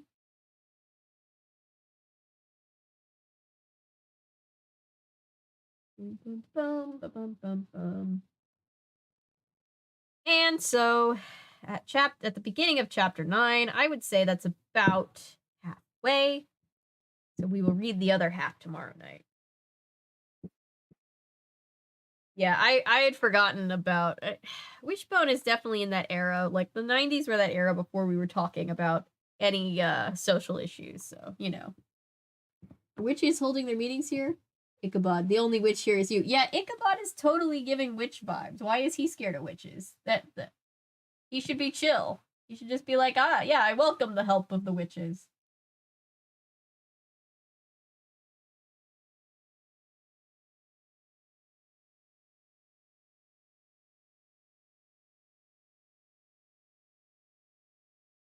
All right, but how are we feeling, guys? Did we have fun? I've been having fun. I'll need to find a bookmark to keep. It's been a while since we haven't finished a book all in one book stream.